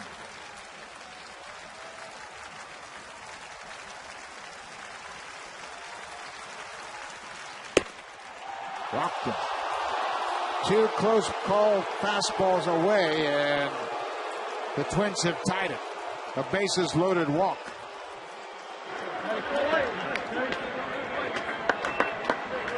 Span continues to produce with the bases loaded. Picks up the RBI. Tough pitch to take. A left-on-left situation. Brian Talent really wanted that one. Thought he had it. Watch his reaction after he throws the ball. Right on the corner. Watch Talent. Needs it. Jesse Litch wants it. It's his W, but he'll have a no decision. 5-5 game. Orlando Hudson. Little flare. Nick Green is there and makes the catch, but the Twins have tied it. They scored 3 in the inning. Back-to-back home runs. Morneau goes deep first. his 18th of the season. And right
PlayStation. Started well for Jesse Litch, a walk that came around to score in the second inning. They also had another run there, but then in the sixth, it looked like he started elevating his pitches, and the Minnesota Twins took advantage of that. No strikeouts. That's the second time this year that Jesse has done that. So his night is over. Pavano still in the game here in the bottom of the sixth. Ground ball. Hudson backhanded. Jump toss in time to get Adam Lynn. Orlando Hudson, flashing his gold glove, makes a fine play, ranging to his right. We used to watch this nightly for the Blue Jays when Orlando Hudson was here, going a long way to his right and then making a good throw to finish it off. Well, he's got the range to really take advantage of this artificial surface. He can play deep and range far and wide. John Buck, the foul ball, just missed the foul line down the third base line.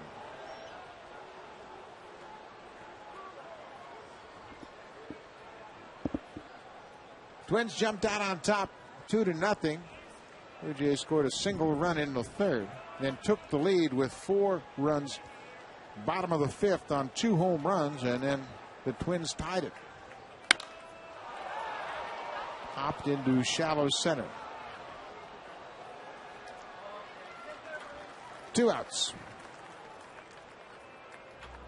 You can win an all-new Honda CRZ and other great prizes when you vote for the Honda Play of the Game. Vote today at BlueJays.com.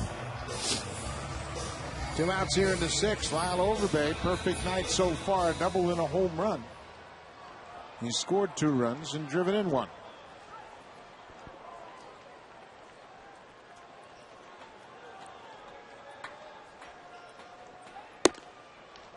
Fastball right down the middle.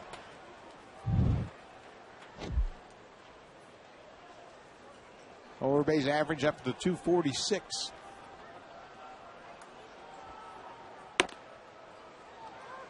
Two-seam fastball runs back over the inside corner.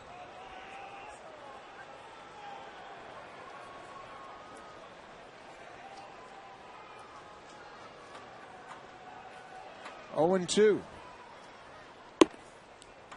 Change up down and away. A ball and 2 strikes. Carl Pavano gave up 4 runs on 4 hits in the 5th inning. And had 2 quick outs here in the 6th. Make it 3. 3 up, 3 down, 6th inning. Pavano retires the Blue Jays in order.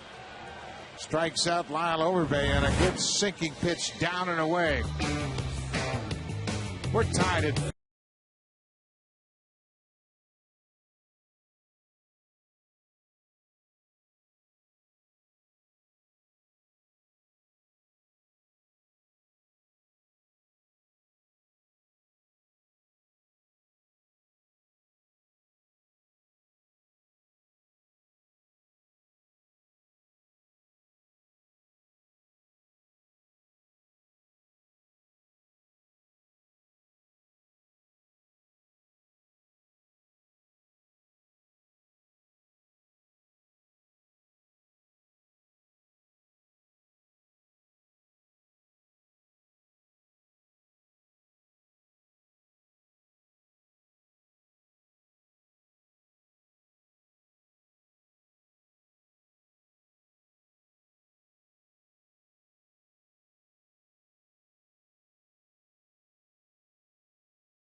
8th round pick of the Blue Jays in the most recent draft. And tell me how it felt for you when you're listening to the draft on the internet and your name was called by the Blue Jays.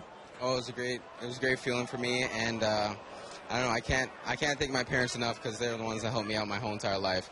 And when I heard my name called, I had to run and go tell them, and then they were crying, and it was a great moment for me and my family. If you go back about 6 months, maybe even a year ago, you never thought this was a possibility. What changed? I don't know what changed. I think I just got my shot. Like, I never had my opportunity before, and Greg gave me the opportunity, so I can't thank him enough for that. So I don't know. It's a great time for me in my life, and I don't know. It's my future pretty much is right now. The junior national team will go and play in the Worlds as Joe Mauer hits this ball deep to right center field, and home run for Mauer. 6-5 lead for the Twins as Mauer goes deep. And the home run ball playing a factor here for the Minnesota Twins, the Blue Jays a little earlier on. Let's get back with Dalton Pompey, the 16th round pick of the Blue Jays in the most recent draft. Talk a little bit about this junior national team program and what it means to you and what the upcoming schedule is like. Oh, the upcoming schedule is pretty hectic. Like, I know we play and we practice every day, but I don't know, it's a great opportunity. Like, I'm playing with the best kids in Canada, so that's a great feeling. So obviously I'm among them, so I feel like I'm one of the best players. And I don't know, it just gave me my opportunity to show what I can do and finally get an opportunity to show scouts and people that watch me that I'm capable of playing at this type of level. Congratulations and good luck to you. Thank you. Guys, that's Dalton Pompey, who will report to the Blue Jays Gulf Coast League team once he's done with the championships on July 23rd in Thunder Bay.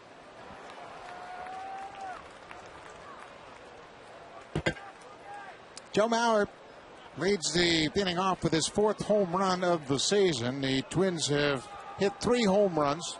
Carl Pavano, the beneficiary of the long ball. Justin Morneau in a hole, no balls and 2 strikes. He had a solo home run his last time up. That was part of a back-to-back home run display by the Twins that came in the 6th.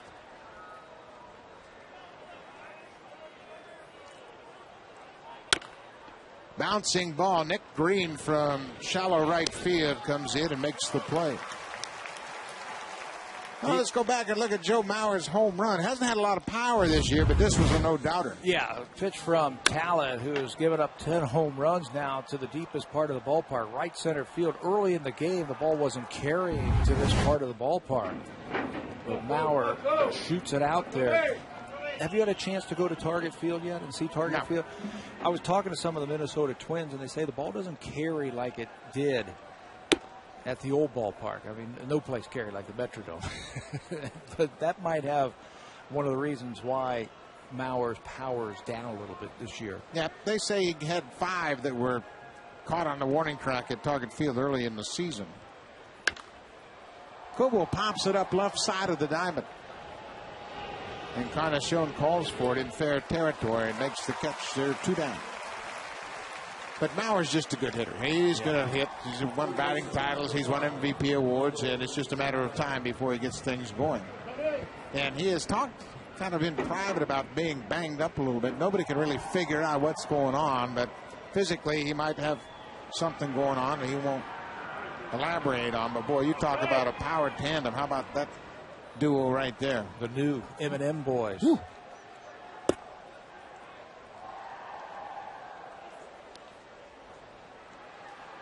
Twins have taken the lead 6-5. Michael Kadire singled and scored in that 3-run 6th inning. This is a different looking Twins team than we've seen in the past. Now, they've had power, but I don't recall them having the power all the way down to the number 8 hole in the batting lineup. Now, they have never been a team that, maybe going back to the Puckett, Herbeck, Gaetti days, that's the team that had a lot of power, and you could throw in Chili Davis and those guys. Brunansky, yeah. Tommy Brunansky. But this team, with Tomey, of course, in the middle of it, certainly gives you a different feeling that they can erase early deficits, as we've seen here tonight.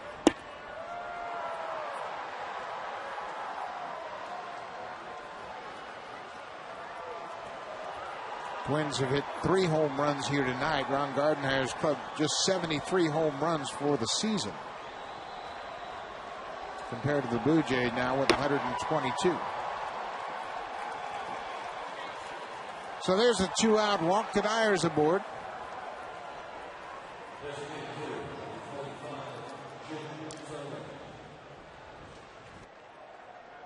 Been a tough stretch of games for the Blue Jays. They went 2-8 on their 10-game road trip.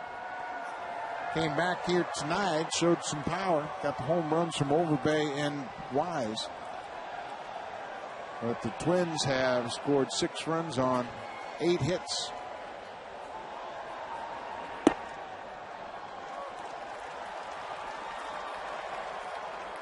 Jason Frazier looks like he's all warmed up and standing by if needed.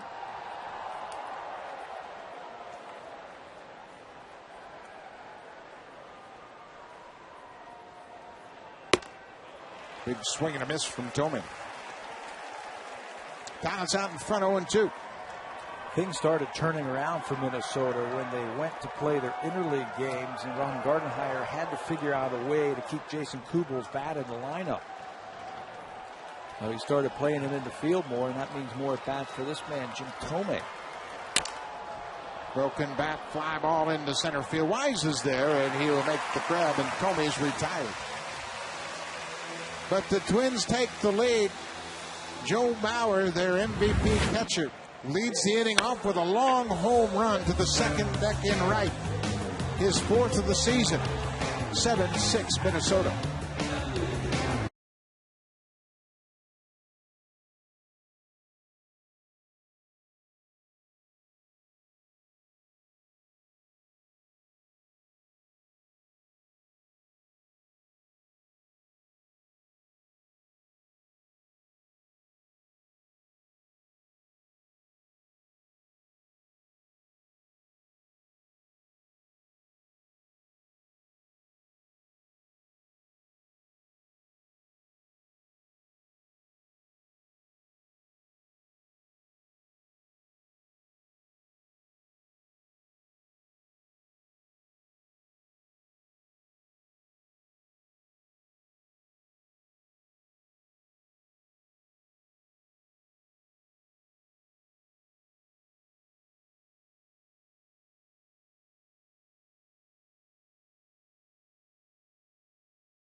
Welcome back to the Rogers Center. We go to the bottom of the 7th. Twins up by a run. Carl Pavano has righted the ship. Had a 1-2-3 6th inning, and Joe Mauer has given him the lead.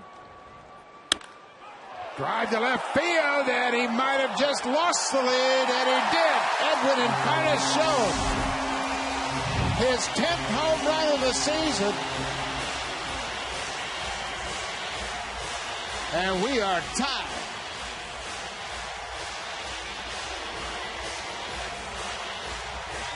No need to wait around. Edwin Encarnacion pick on that first pitch. Pavano tries to get ahead quickly. You want to talk about some power down at the bottom of the lineup. Blue Jays have some of their own. Edwin Encarnacion with a drive. Boy, he's a murderous hitter when you throw him down in the zone. Yeah, down and in, too. Huh? He can hammer that low pitch.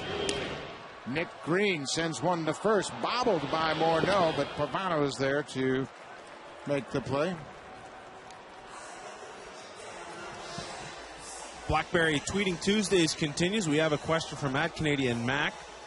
Our Twitter question of the game for Pat Tabler this time around. How do you explain Jose Bautista's home run numbers this year? And did you see this coming, Pat?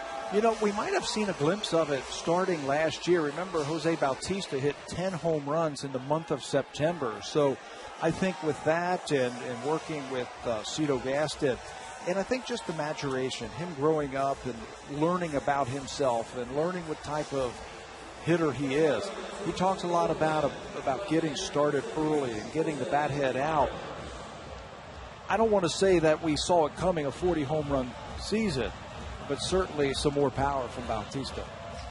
Carl Pavano will leave to the bullpen. Jose Majerus comes out of the bullpen to face Fred Lewis. We are tied here in the seventh.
Now for Pavano, he pitches into the seventh inning, gives up the 8 hits. Going to turn it over to Jose Majerus. The bullpen for Minnesota is deep and very good. Their rankings in the American League, their earned run average for the bullpen is the best in the AL at just over 3 runs a game. Lewis pops it down the left side. Delman Young, a long run, but it'll be back into the seats. Now, that's one thing the Twins have always had, is a lot of depth in their bullpen. They lost their closer, Joe Nathan. He's done for the season. And they have had some power arms. Majerus has done a nice job neutralizing left-handers. He certainly has. He's got good numbers out of the pen. Last year, he had 27 holds for Minnesota. That's one thing about the Twins, the way they use their bullpen. They get guys and they put them in situations where they can be successful. Fred Lewis, and that's going to be hooked into foul territory.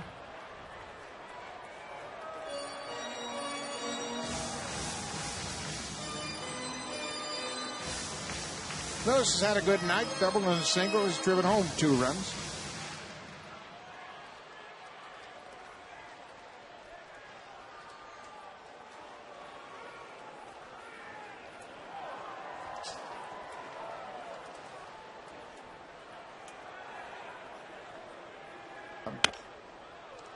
An emergency hack right there, and he fouled it down the left side.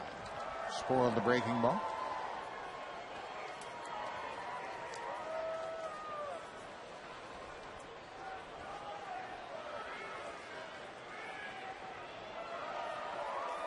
A ball and 2 strikes. Fred Lewis facing Jose Majerus. Got him with the breaking ball. Lewis strikes out.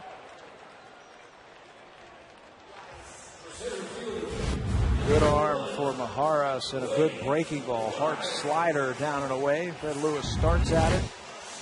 Can't catch up to it. 2 down here in the 7th inning. Wayne Wise has had a big night. 2-run home run that came in the 5th.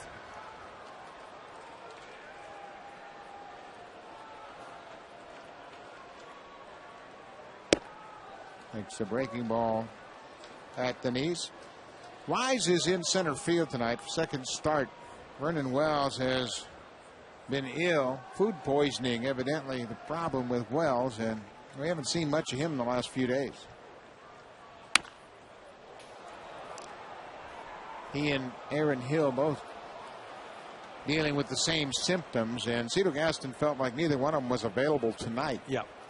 They weren't available on Sunday. Supposedly on Saturday they went out together for dinner and got a hold of some bad food and have not been feeling well.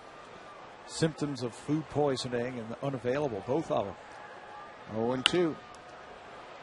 Fought off foul. Well, evidently they've both been given some fluids intravenously, trying to get their strength back up. But boy, that knocks you out. Knocks you out cold.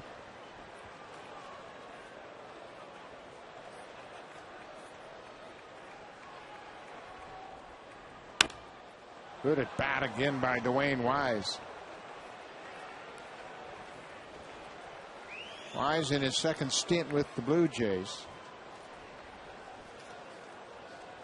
Started out in Cincinnati's organization, came to the Blue Jays as a Rule 5 player. Last year played with the Chicago White Sox.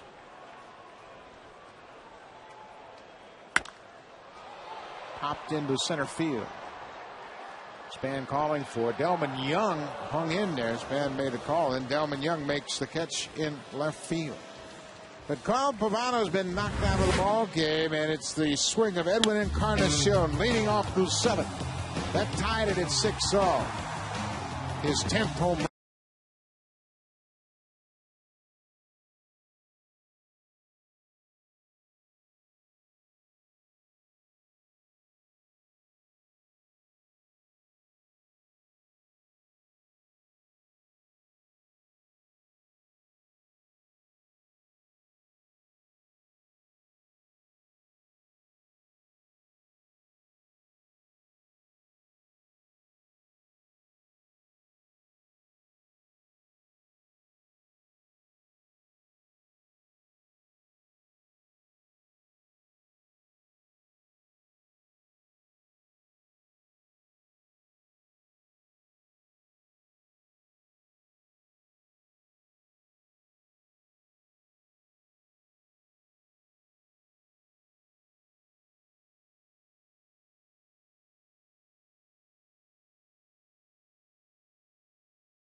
We are back here at Rogers Center, set for the 8th inning. It's a 6-6 tie. Line scores exactly the same. 6-8-0 for Minnesota, 6-8-0 for Toronto. New pitcher in for the Blue Jays, Jason Frazier, the right-hander. 3 home runs for the Blue Jays and 3 home runs for Minnesota Twins. 4th time that we have seen Jason Frazier over the last 7 games, 3-1 record, 36 times now. This year, Frazier has been in the game, throwing much better now. Throwing harder, throwing a better breaking ball, and using that good changeup in big counts. First batter he will face will be Delman Young, who's been on 3 times tonight.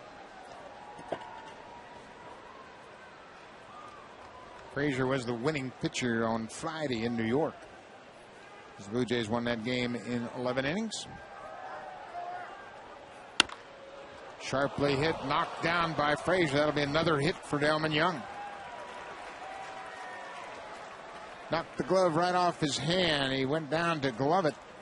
Sharply hit, and Delman Young's had a perfect night.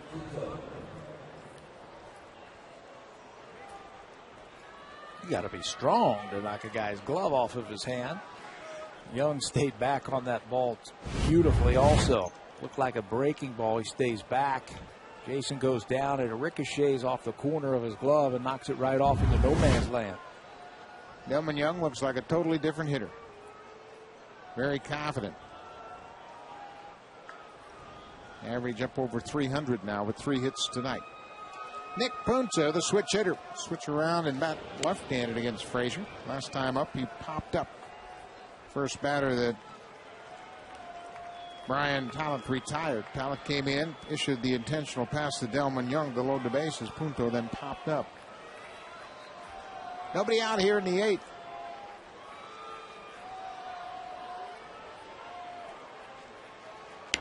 Punto bunts it back to Frazier. He'll go to first base. Punto advances the runner on the sacrifice.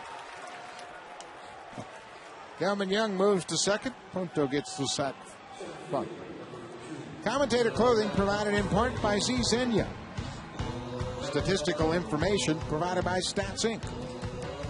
Music provided by Universal Canada. So Punto puts the go-ahead run in scoring position in Delman Young. Cito Gaston has gone to the bullpen, and he has called upon the left-hander. Lots of left-handers coming up, so Frazier will turn the ball over to Cito Gaston, and Scott Downs will come in to face the leadoff batter, Denard Span.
Night at 7:07 p.m. Kevin Slowey, the right-hander, up against Mark Zepchinski, making his season debut with the Blue Jays. Call 416-341-1234 for tickets. Or you can log on to BlueJays.com, or you can stop by most Rogers Plus locations. Mark Zepchinski will make his season debut tomorrow against the Twins. Scott Downs on to face Denard Span.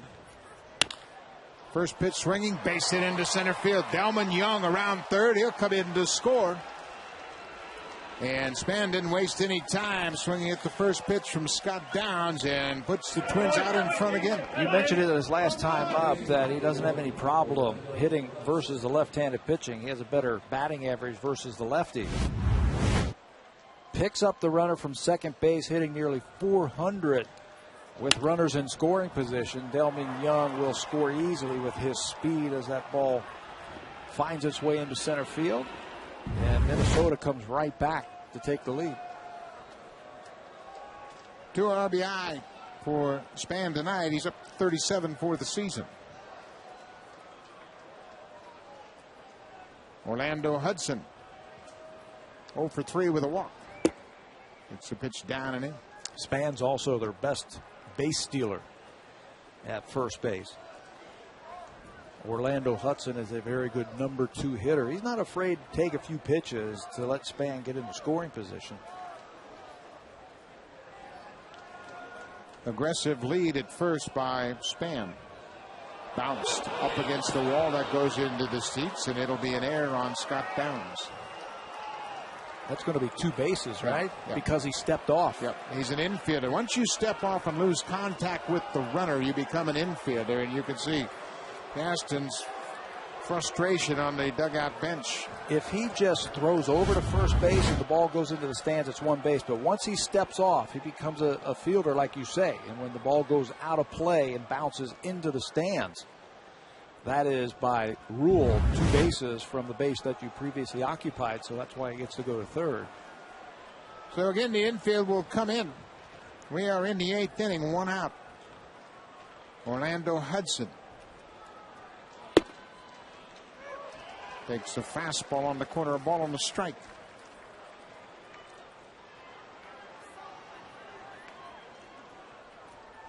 You always got to think about the Twins in this combination of bunting, because you've got great speed at third and a guy that can handle a bat at the plate. He took a long look at Scott Olger, the third baseman, also the third base coach. Down and in. 2 balls and a strike. Trouble on deck. Joe Mauer.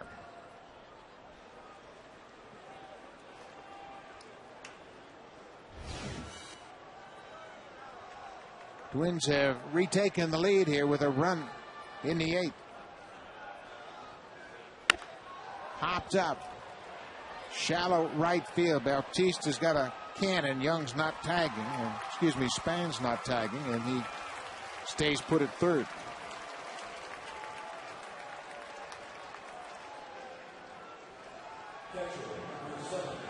Downs retires Hudson, and now Joe Mauer will bat. And before that, Bruce Walton comes out of the dugout. Pick your poison. Who do you want? You want Mauer or you don't want Morneau? Yeah, you want the 3-time batting champ or the former MVP or the MVP or the all-star catcher or the all-star first baseman? You got a toonie? Pick your poison. Well, let's look at the numbers. Joe Mauer is hitting .500 against Scott Downs, 5 for 10. Justin Morneau, 1 for 11. Boy, that's a hard thing to do, isn't it? Even though the numbers really favor you pitching to Morneau. Putting another runner on, if you decide to walk him and face that man right there, with one swing can get you 3.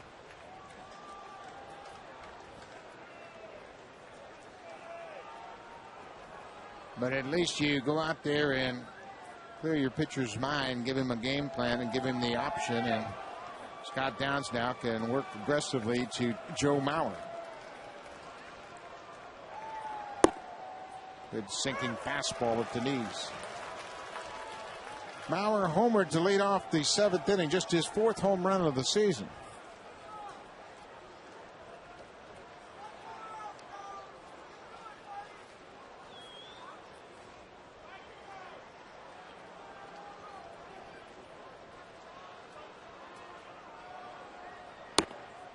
Another good fastball, but low. 1-1. 2 outs here in the 8th. Denard Span at third drove in the go-ahead run with a single to center, knocked in Delman Young.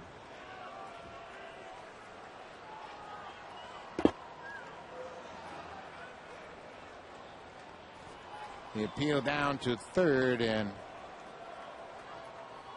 DJ Rayburn says no swing. Marvin Hudson, a home plate umpire tonight.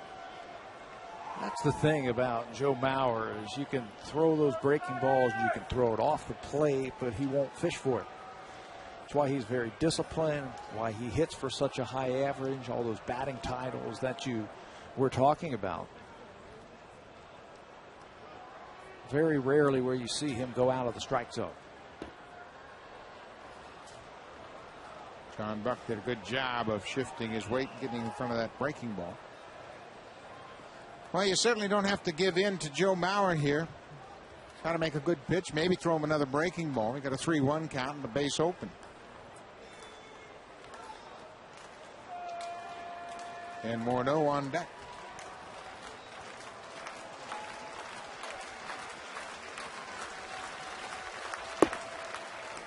There's the walk. So there'll be runners at the corners with 2 outs. Justin Morneau in the 6th inning with 1 out. Ball that was up and out over the plate from Jesse Litch, and he goes out and hooks it into the stands in right field. Up and away, and his ability to get out there, gets that head of the bat out there. Boy, big numbers for Morneau. 344, 18, and 56. Span at third. Maurer at first. A run in, 2 outs.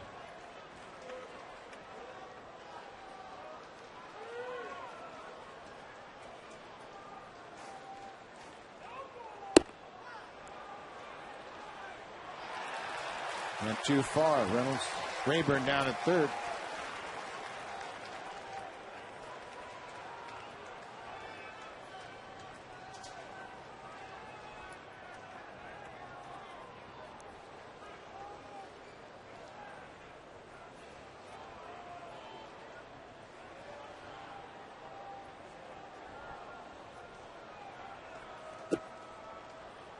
Breaking ball, backhanded by John Buck.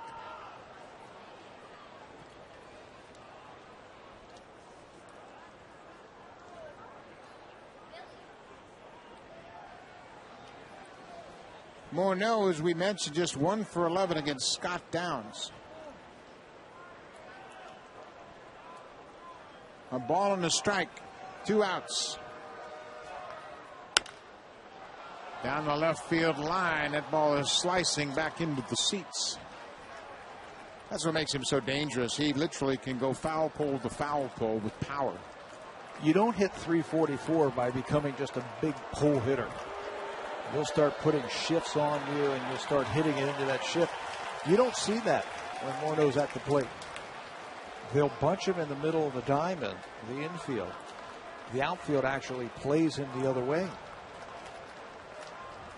There's Gonzalez and Encarnacion bunching the middle. Wise and Lewis, the left fielder, plays him the other way. Now Wise moves over straight up. Got him. Good curveball gets Justin Morneau. He is now 1 for 12 against Scott Downs.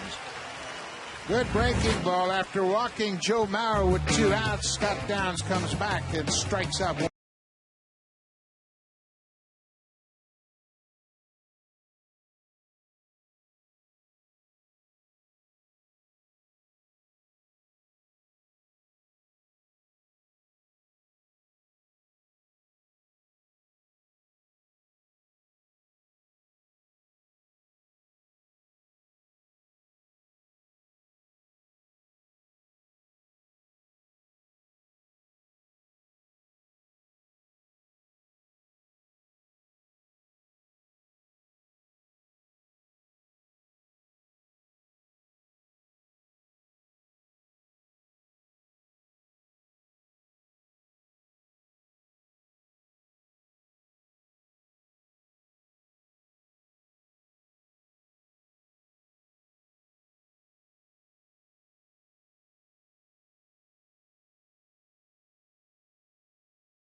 Jays against the right-hander Kevin Slowey. Slowey 8-5 for the season. He'll make the start for the Twins. 7 p.m. Eastern Time, 4 p.m. Pacific Time on all Sportsnet channels.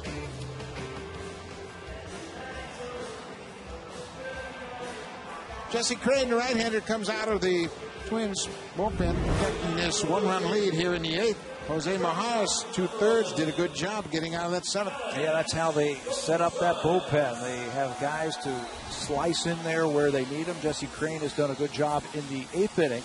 This is his 6th year in the big league, and he has basically pitched in this spot. A setup man for Minnesota in front of Joe Nathan when he was healthy, and now John Roush. Crane's first batter that he will face will be Alex Gonzalez. Gonzalez was robbed of a potential extra base hit back in the 5th on a diving backhanded play by Michael Kadire. He swings at the first pitch and lifts it into shallow right field. Kupel is there for the out. 1 out here in the 8th. This copyrighted telecast is presented by authority of Rogers Blue Jays Baseball Partnership. It may not be reproduced or retransmitted in any form, and the accounts and descriptions of this game may not be disseminated without the express written consent of Rogers Blue Jays Baseball Partnership. 1 out here in the 8th, Jose Bautista, 0 for 3 tonight.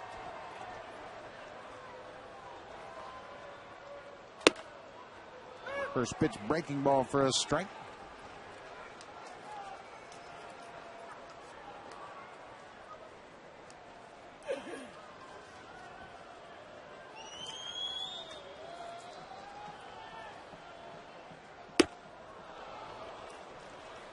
Took a little off that, had him way out in front of 1-2. He's got a good breaking ball.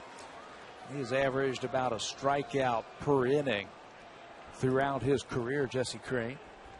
Comes right after you, right over the top with a fastball and that good curveball. 3-pitch strikeout. Good breaking ball gets Bautista. 2 quick outs here in the 8th. That one looked like it backed up a little bit on Jose Bautista, who measures it, sees it, but then can't get to it. Floated in the middle of the plate. Crain picks up his first strikeout.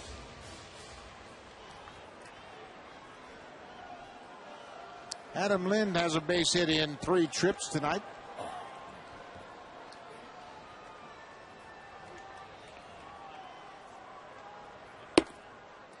First pitch fastball at 95.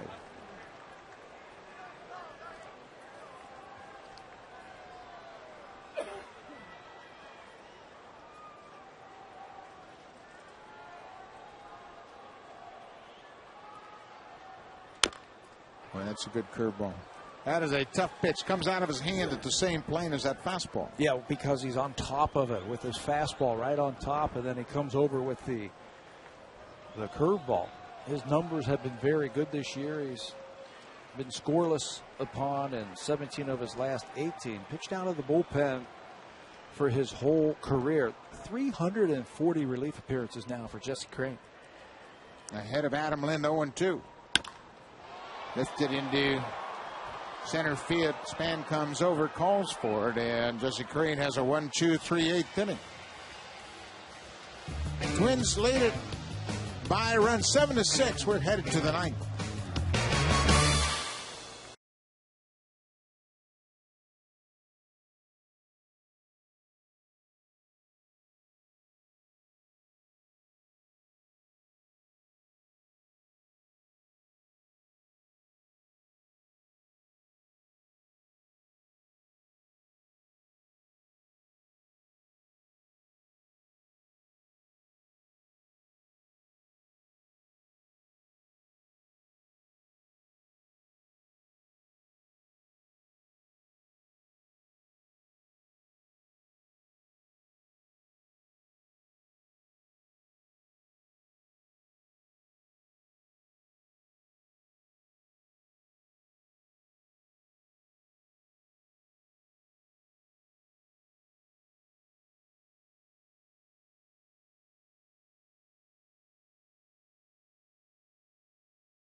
Of games, but there's some gold at the 4th inning off the bat of Jason Kubel. Back goes Dwayne Wise and stays with it.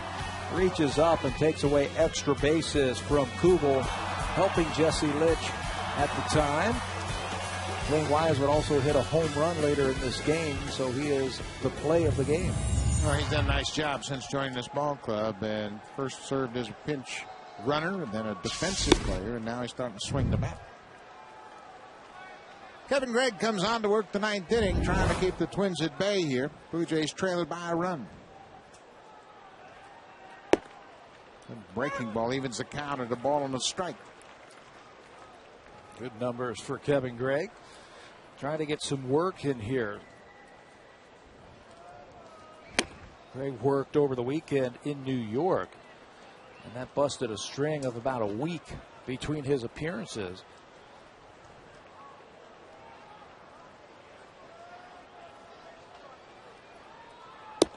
Well, that's a real dilemma for a manager. You go on a 10-game road trip, you finish up with a 2-8 record, and you're always thinking, boy, we might have 3 save situations in a row. So you're really reluctant just to pitch Kevin Gregg in a non-save situation. And you have extra inning games. They played a couple of those on the road trip also.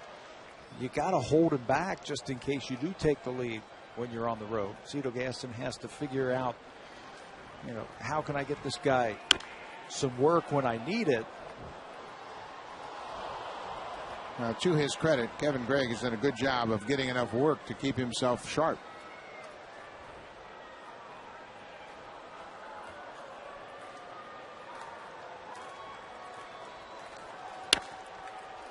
Good fastball foul back.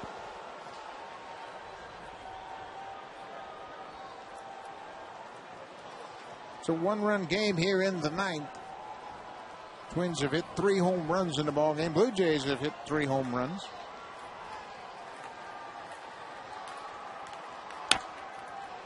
Quite a battle going on here. Gregg against Kubel. Kubel has one of the Twins' home run. It came as part of a back-to-back effort in the 6th. Third time the Twins have gone back-to-back this season.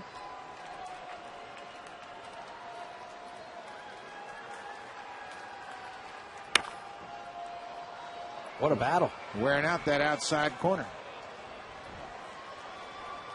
We talked about the Minnesota Twins and their on-base percentage. They are one of the hardest teams to strike out in the American League. Kansas City hasn't struck out that many times. They have just one tonight. And you can see why. Another good fastball, another foul ball deposited into the seats. How does that happen? What's a hitter have to do to have this kind of approach? I think you got to see the ball. You got to really see the ball. You don't want to have a lot of movement and really have an idea of what you want to do up there.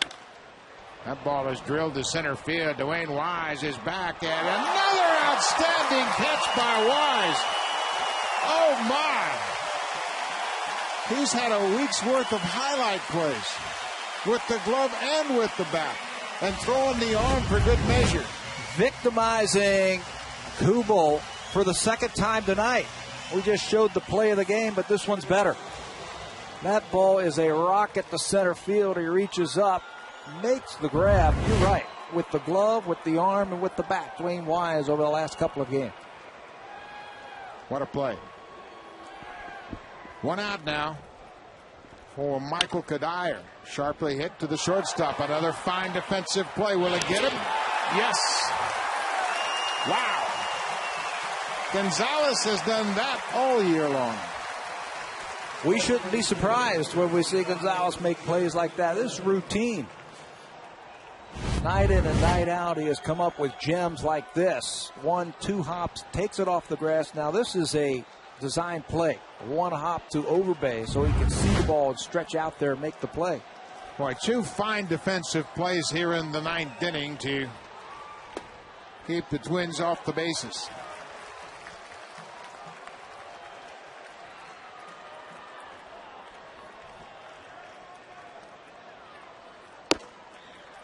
Red Stars on good defensive plays. I got 3 of them in my book tonight. And 2 of them both against Jason Kubel by that man, Dwayne Wise. He'd have 4 knocks if he didn't make those great plays. He also might have had the cycle One of those might have been a triple. He has thrown in a home run and a single also tonight. A ball and 2 strikes just off the plate. 2-2.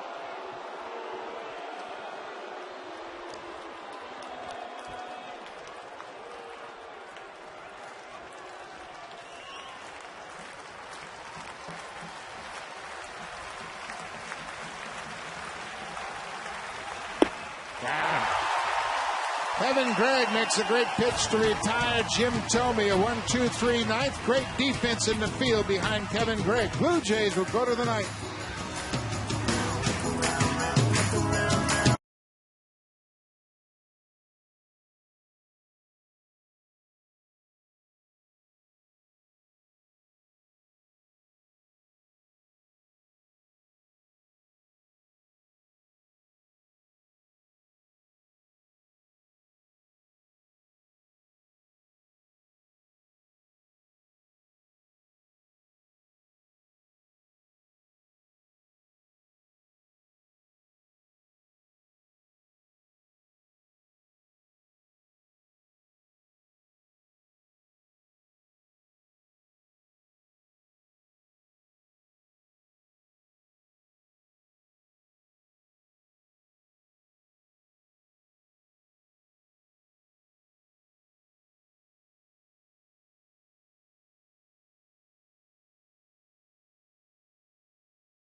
Was easy compared to this one. Now in the 9th inning, he smokes a ball over his shoulder. Has to deal with that fence. What a catch and what a night so far for Dwayne Wise. Great defense from Wise. As throw in another fine play from Gonzalez, and the Blue Jays have a chance here in the 9th inning.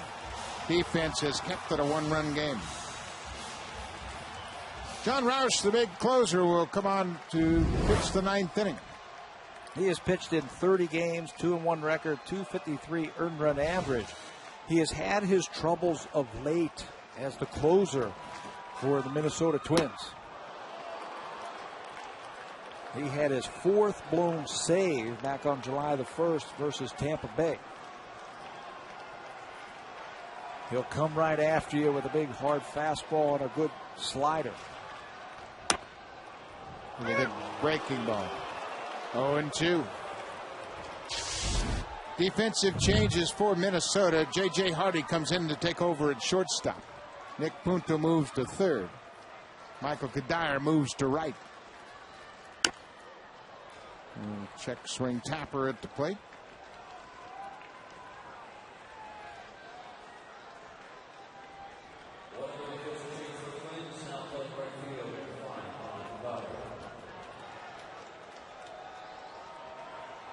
Ninth inning.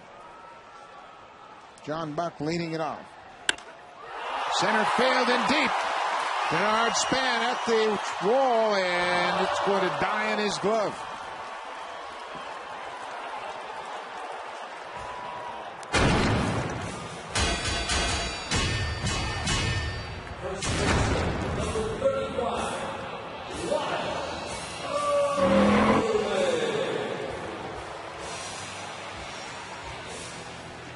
Lyle Overbay, a home run, a double, and a strikeout in 3 at-bats tonight.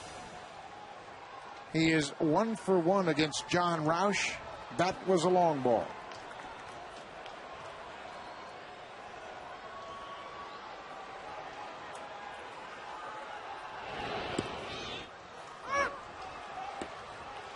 I had a chance to stand next to John Roush. I was talking to him today in the clubhouse for the Minnesota Twins. He's a big man. Isn't he? Not only 6'11", but he's big and strong.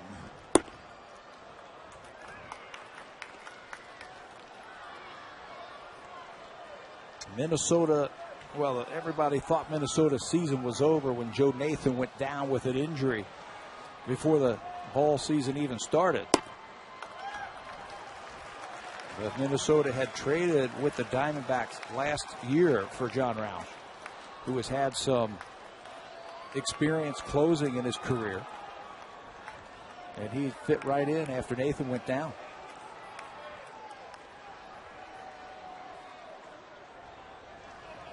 Two and one.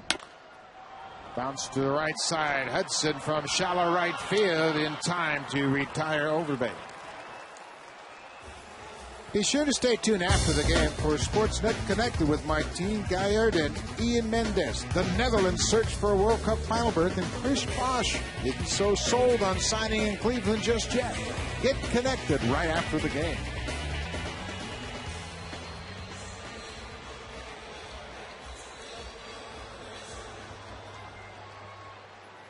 Edwin Encarnacion went deep his last time up. Home run number 10. Yeah, he's not getting a fastball first pitch, is he? Slider on the outside corner. He homered on the first pitch he saw from Pavano. Fastball down and in.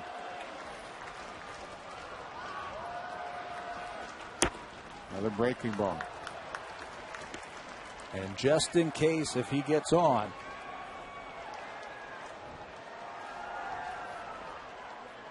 Vernon Wells has got a bat. Breaking ball. Big swing and a miss. A ball and 2 strikes. Blue Jays down to the last strike. I'd be very surprised to see if Roush throws him a fastball here. Encarnacion a double and a home run. Gave him a fastball. He was late on it and fouls it into the seats. The double he hit in the 5th inning was a changeup from Carl Pavano, a pitch that he stayed back on and kept fair down the left field line.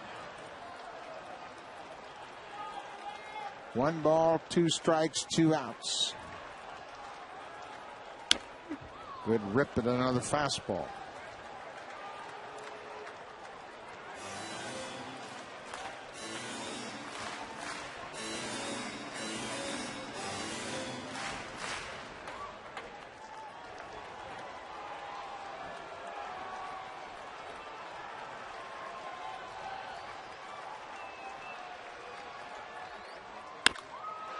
Bullet. Center field. Base hit. Vernon Wells will come to the plate.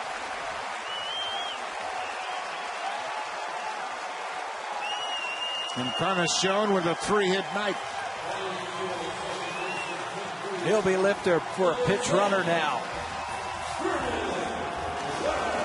And Vernon Wells steps to the plate. John McDonald into the game at first base. What a night for Encarnacion swinging the bat. Great job. Let's see, Blue Jays on the bases. His 3rd hit of the night. Battled a tough pitcher. Now Vernon Wells will come on as the pinch hitter. 19 home runs for Vernon Wells.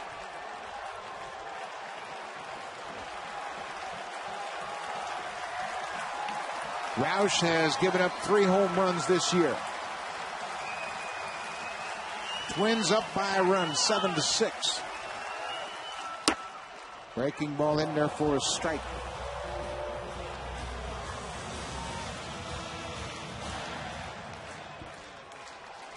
John McDonald, a pinch runner at first. Twins defense in the outfield deep.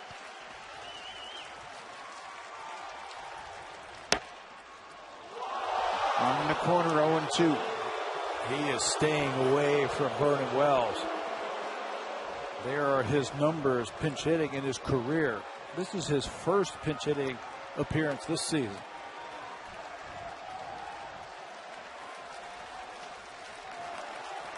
Again, the Jays down to their last strike.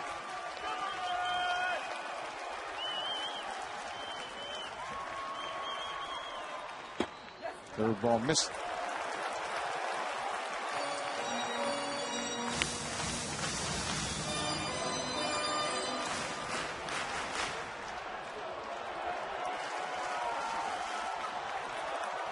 A ball and 2 strikes, 2 outs.